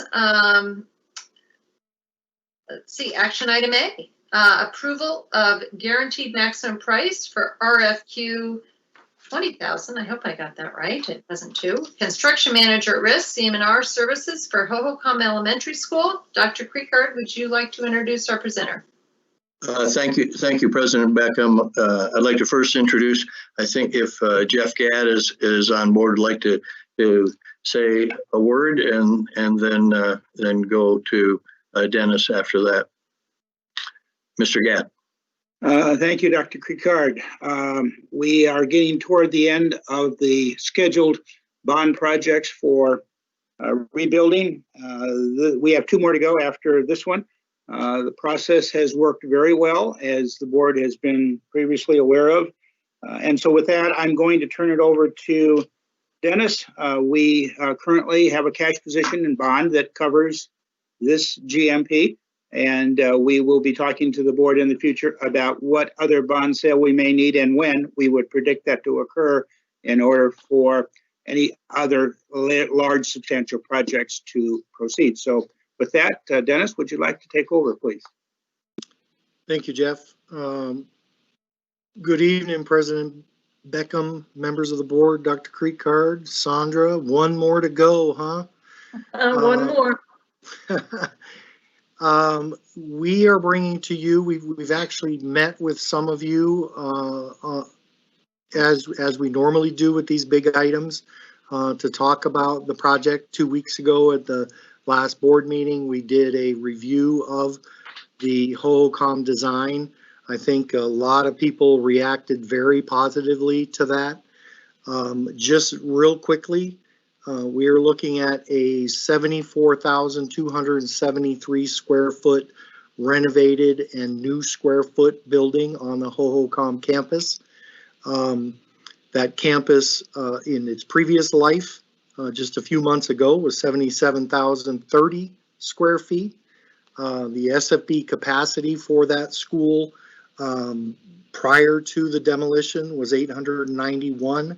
And we've identified a program capacity for that school of 708. We have available, if you would like to see it, or if there's a feeling that the public would like to see it one more time, the presentation that we had done. I think it takes about 10 minutes to do, but we're going to go straight to the GMP. Everyone wants to know what the bottom line is. And that's really what we're here to approve tonight. So I have with me today Fred Bueller with Chase Building Team, and Darlene Cadman with SPS Plus, and Neil Peratt with SPS Plus. And so I'm going to let Fred break the good news to you and go from there. So we'll open it up for questions after Fred's shared with you the information. And then after that, we'll talk about whether or not you want to see that short presentation from SPS Plus. Go ahead, Fred. Thank you, Dennis. President Beckham, members of the governing board, Superintendent Dr. Creekart, and school officials. On behalf of the Chase Building Team, I want to thank everyone for giving us the opportunity to present the guaranteed maximum price for Hohokam Elementary School, but more importantly, giving us the opportunity to rebuild this historic campus. Over the past 12 months, we've been working closely with SPS Plus architects, Darlene and Neil, the school district, Dennis and Daniel, and the community to get to this stage. And I know it's pretty exciting once we were able to start construction, and certainly confident that once we turn this over next June, that the students, staff, and community are going to be thrilled with the new campus. I will work to share my screen here to go to the GMP. Here is a GMP I believe all the board members have in front of them. This is a guaranteed maximum price. We have it broken down into 5 columns. I'll scroll down to the bottom though. The red outline box is the guaranteed maximum price to build this school, which is $21,986,783. Below that, we broke out adjacent ways just to clarify those costs. If there's any specific questions on this, I'd be happy to take them. Our intent is to, based on approval tonight, would be to roll immediately into from demo into the new construction with a completion date of June 23rd, 2021. So approximately a 12-month schedule. And then I will open it up to any questions that you guys may have. I had to unmute. So do any of the board members have any questions? I'm looking at my meeting chat line.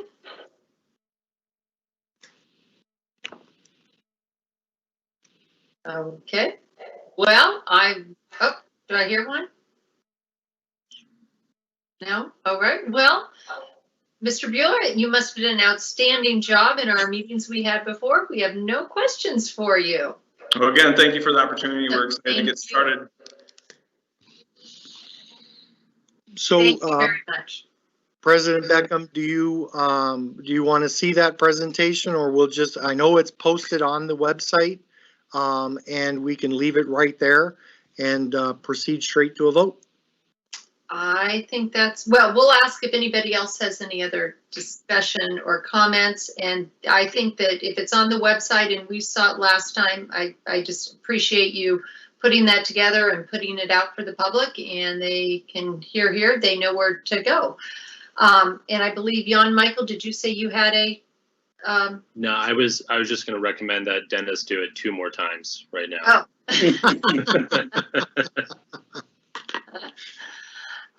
So I will ask, Darlene, did you have a question? I see something in my chat. Or did you want to make a comment? Sorry. No, I just saw that somebody was in the lobby, I think, was waiting to get in. Neil got kicked off and he had to come back in. That's all. Okay, I'm sorry. No, it's just fine. Thank you. Okay. All right. Any other discussion, Ida? Any other discussion about Hohokam before we vote? All right. I have a motion to approve the action item A is presented to approve the GMP of $21,986,783 with Chase Construction. So moved. Vice President Beckman moves. Do I have a second? Second. Board Member Kravitz seconds. We'll have an individual vote starting with Jan Michael Greenberg. Aye. Sandy Kravitz. Aye. Barbara Proberg. Aye. Abby Beckman. Aye. And Allison Beckham. Motion passes 5-0.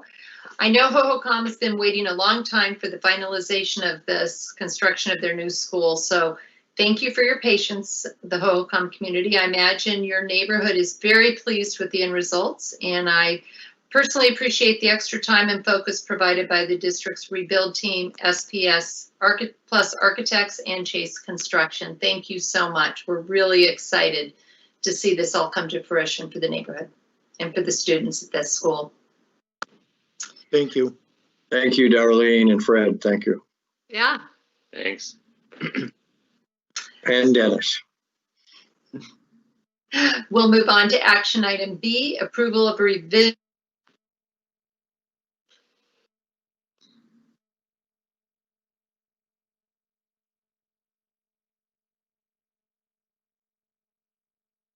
Allison, you are frozen.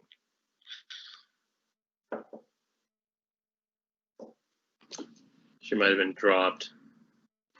Oh no. Yeah, still.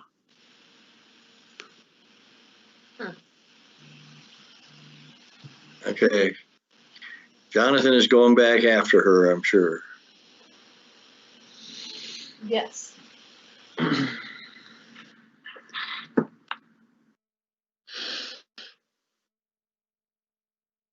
Yes, you.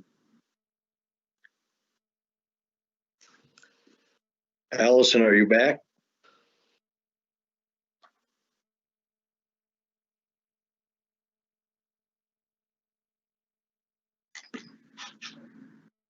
Looks like she's back now.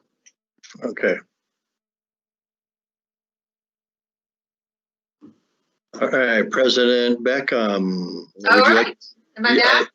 Yes, and we lost you just as you were introducing item 9B. Okay, action item B, approval of revision to policy JL student wellness. Dr. Creekar, would you like to introduce our presenter? I think, again, she has been introduced over and over again all night long. Michelle Marshall, thank you. I've been talking way too much tonight. I don't like that. Thank you, Dr. Creekard, President Beckham, and members of the board. I'm bringing back policy JL, student wellness, with an assist from the wonderful Ms. Patty Bilbrey from Nutrition Services. After your last meeting and comments, Patty, my paralegal Louise, and I went line by line through the policy and tried to address most, if not all, of the comments that board members made last time. I won't go line by line with you tonight. I will just say that in general, what we attempted to do was add reference to statute where that made sense, and address some of the other issues that were mentioned. One main topic that was mentioned last time was whether an aspect of social and emotional wellness should be added to this policy. As I explained in my background memo to the board, we had a good discussion about that, and it is our recommendation as an administration at this time that we not add a paragraph to this policy, but there is some committee work happening through the ICS work on how to come back from the COVID pandemic that includes social emotional wellness of our students. And we'd like to have an opportunity to have those conversations before we make recommendations on where and how to add that aspect of wellness to our governing board policies. So at this time, we're not recommending adding that. I will go ahead and put the policy up and open it up for questions.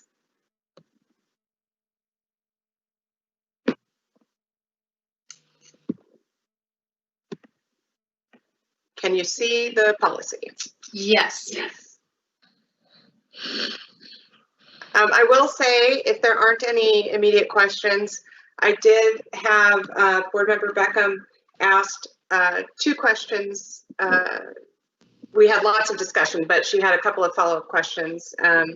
One was whether we wanted to move the very last reference here at the bottom, which talks about our meal charge policy. Her thought was maybe this made more sense to be moved up as part of paragraph C, which talks about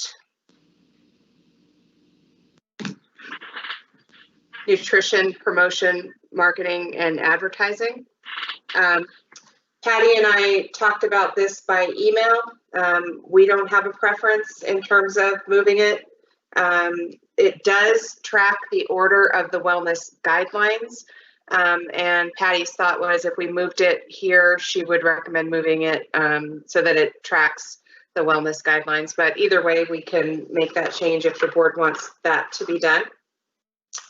And then one other question President Beckham had was on paragraph H.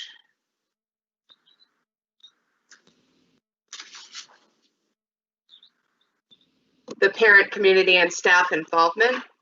We talk here about engaging a wellness committee comprised of family members, students, etc.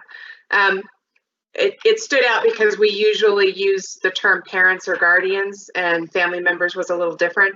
When I looked into it, that is the phrase that ASBA used in the policy, and actually Patty found that for me. And then the thought was that this would be more inclusive in terms of including other family members such as grandparents or guardians, and just recognizing that students have other people in their lives than not just parents. With that, I'll open it up for any discussion.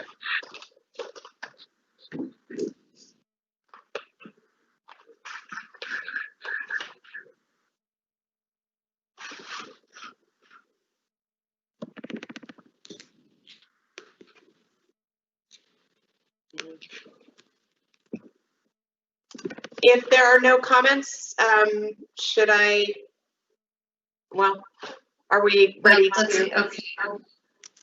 Okay. Does anybody have a comment? I've got my meeting chat up, so if somebody makes would like to speak, I can see you now.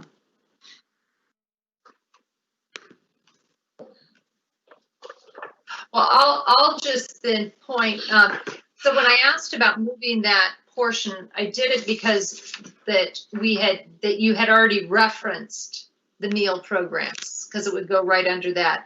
Is it a completely separate item? Is that why it wouldn't? I'm not quite sure the answer about the tracking that you talked about. Did it not make sense to me? But then, because you already mentioned it, so I was just trying to keep it in alignment with what the subject at hand. I can answer that. Yeah.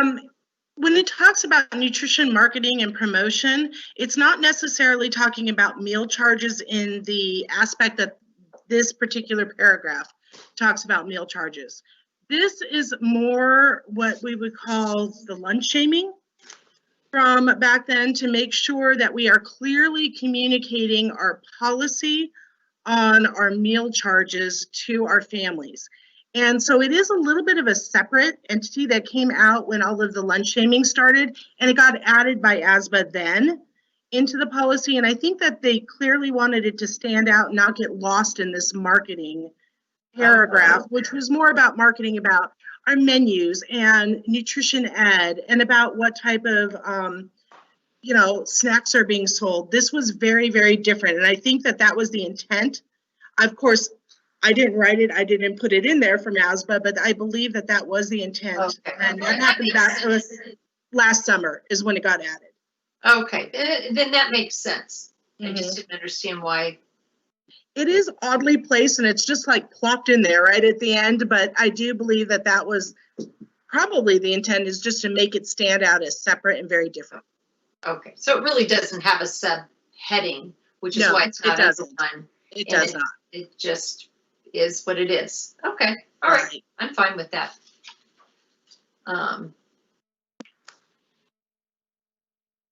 Does anybody, okay, it doesn't look like anybody else has any questions, do they? I think Sandy does. I did. Sandy? Okay. I just wanted to thank Ms. Bilbrey and Ms. Marshall. I know you spent a lot of time on this policy and updating it and bringing it to 2020. So I appreciate that. I also appreciate the memo that Ms. Marshall wrote us explaining how this incorporates verbiage from the federal guidelines. So just thank you, because I know Ms. Bilbrey spent a lot of time on the phone with me as well, answering my questions. So thank you very much. Our pleasure. It's what we're here for. Thank you.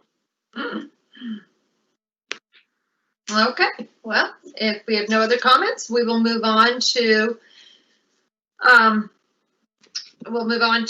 our vote. Do I have a motion to approve action item B as presented?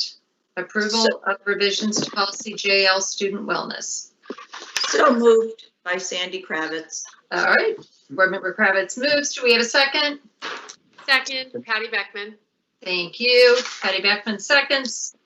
No further discussions. We'll have an individual vote, starting with Jan Michael Greenberg. Aye. Sandy Kravitz. Aye. Barbara Perlberg. Aye. Patty Beckman. Aye. And Allison Beckham. Aye. Motion passes 5-0.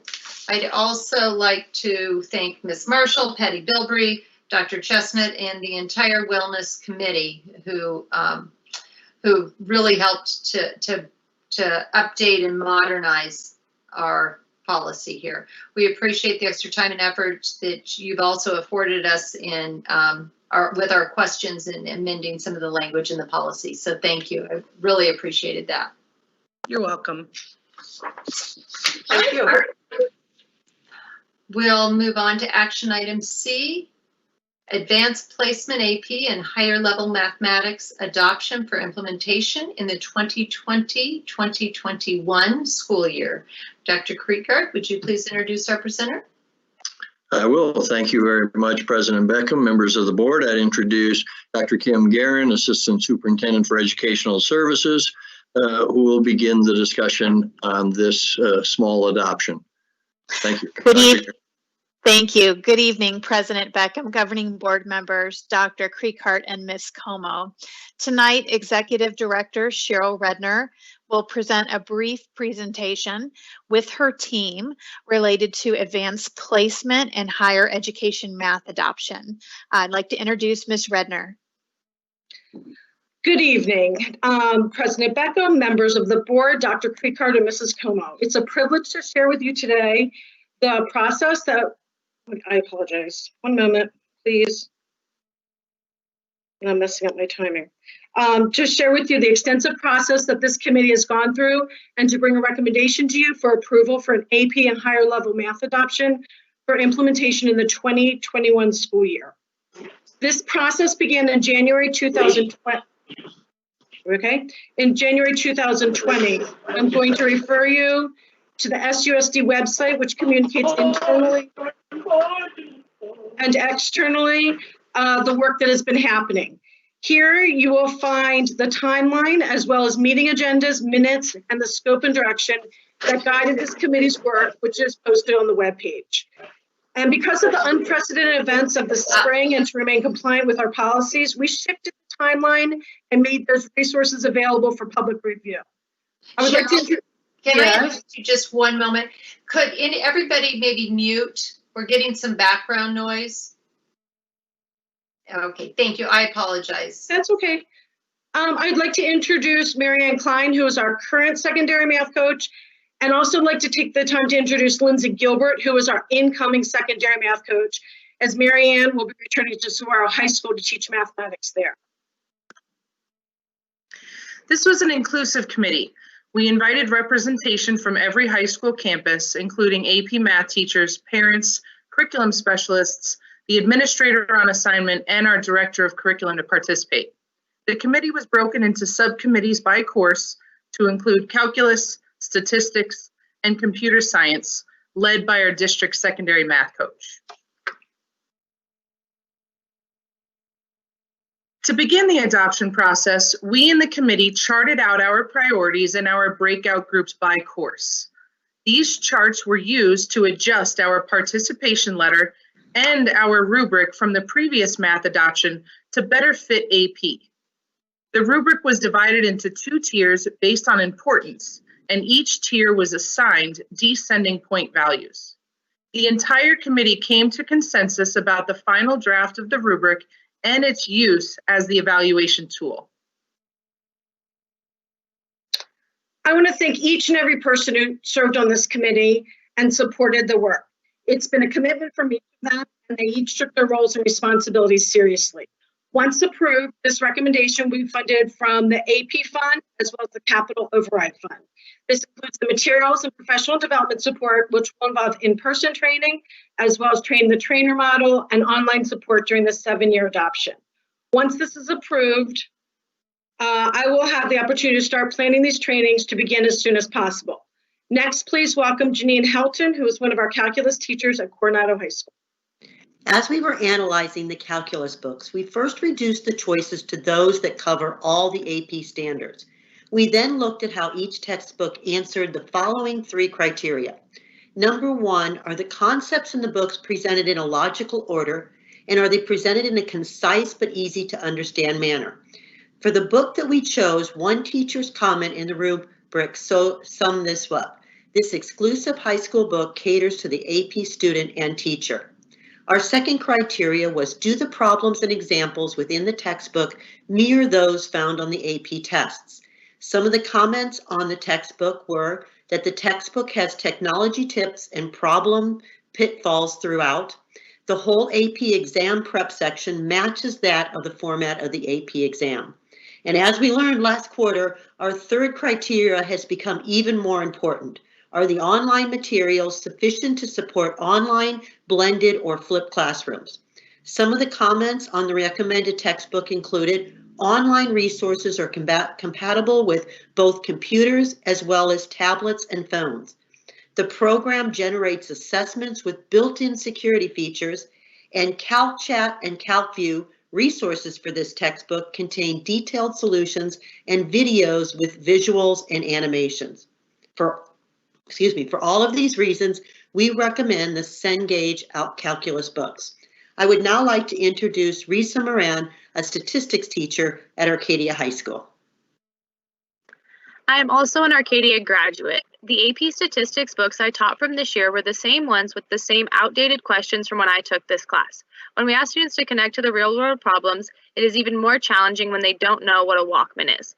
More importantly, this updated copy prepares students for the AP exam by reflecting the new course and exam description with the new standards, accurately referencing the updated formula sheet, including 4 cumulative AP practice tests, multiple choice, and free response questions throughout, and finishing with AP exam tips and common mistakes to avoid at the end of the book.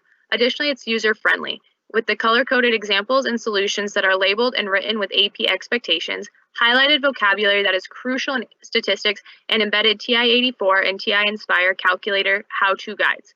Lastly, the online component is extensive, including solutions for students and teachers.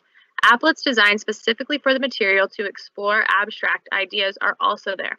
Having used the 4th edition myself and earning a 5 on the test, I can say with confidence that the updated 6th edition will do the same for our current students. Back to you, Marianne. You're muted. Thank you. Sorry. The AP Computer Science teachers found this book to be above all the rest for 2 main reasons. The first reason is this resource requires students to learn by coding, not just reading through text, and includes resources for how to fix flawed code. The second feature that stood out to teachers were the labs found within the Wiley online resources and how they resembled AP College Board projects. This will allow for students to practice and enhance their skills to prepare for the AP test. It is for these reasons the district AP Computer Science teachers recommend Brief Java by Wiley as their resource.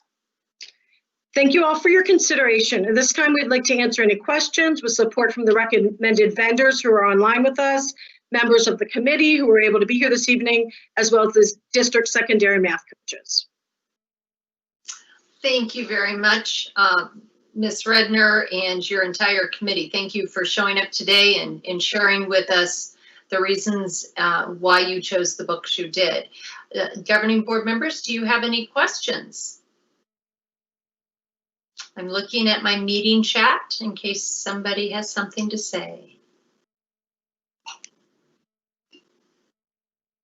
Well, that's reflective of Dr. Precard. President Beckham, if I may just take a moment, I would like to thank all of the presenters and the work that they have done in this difficult time to come together and make these recommendations. I would also like to thank Marianne Klein for her service at the district office. Wonderful work that you've done. We worked closely together on a couple of projects, and I appreciate that, what you've done. I welcome Lindsay to come in her place, and Lindsay and I have talked several times and know that is great. And the rest of you, thank you for your good work and appreciate the hard work during, as I said, during that difficult quarter and bringing these things in, and your expertise is so well needed so often. Thank you for your time and effort. I appreciate that. Thank you. Thank you, Dr. Precard. If no more discussion, then we'll move on to the motion. Looking at my chat. Okay. Do I have a motion to approve the action item C as presented, which is purchase of AP and higher level mathematics textbooks and curriculum materials totaling $135,889 payable with capital override and AP funding? So moved. Board Member Greenberg moves. Do I have a second? Second. Board Member Kravitz seconds. I assume there's no further discussion. We'll have an individual vote starting with Jan Michael Greenberg. Aye. Sandy Kravitz. Aye. Barbara Proberg. Aye. Patty Beckman. Patty, you might be muted. Aye. Sorry about that. Allison Beckham, aye. Motion passes 5-0. Again, thank you so much, Dr. Guerin, for your team and for the committee. All right, we will move on to action item D, approval of student computers. Dr. Creekgard, would you please introduce our presenter?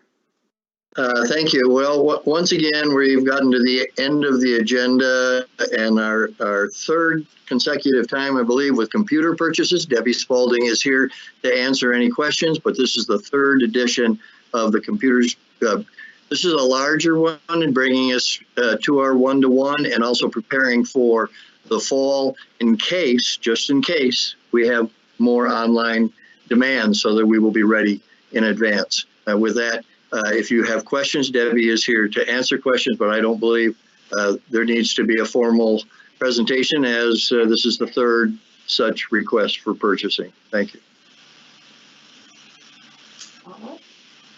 So, Ms. Spalding, do you have anything you would like to add before I ask if the board members have any questions? I don't have much to add except for we did get some Microsoft funding, so this price will go down a little bit. They're going to cover the eco packaging, and then we got a better price on the cases. So this purchase will go down by about $44,000. That's awesome. Thank you for that update, and thank you for the efforts to reduce the cost of the computers. Do any board members have any questions? I'm looking at my meeting chat.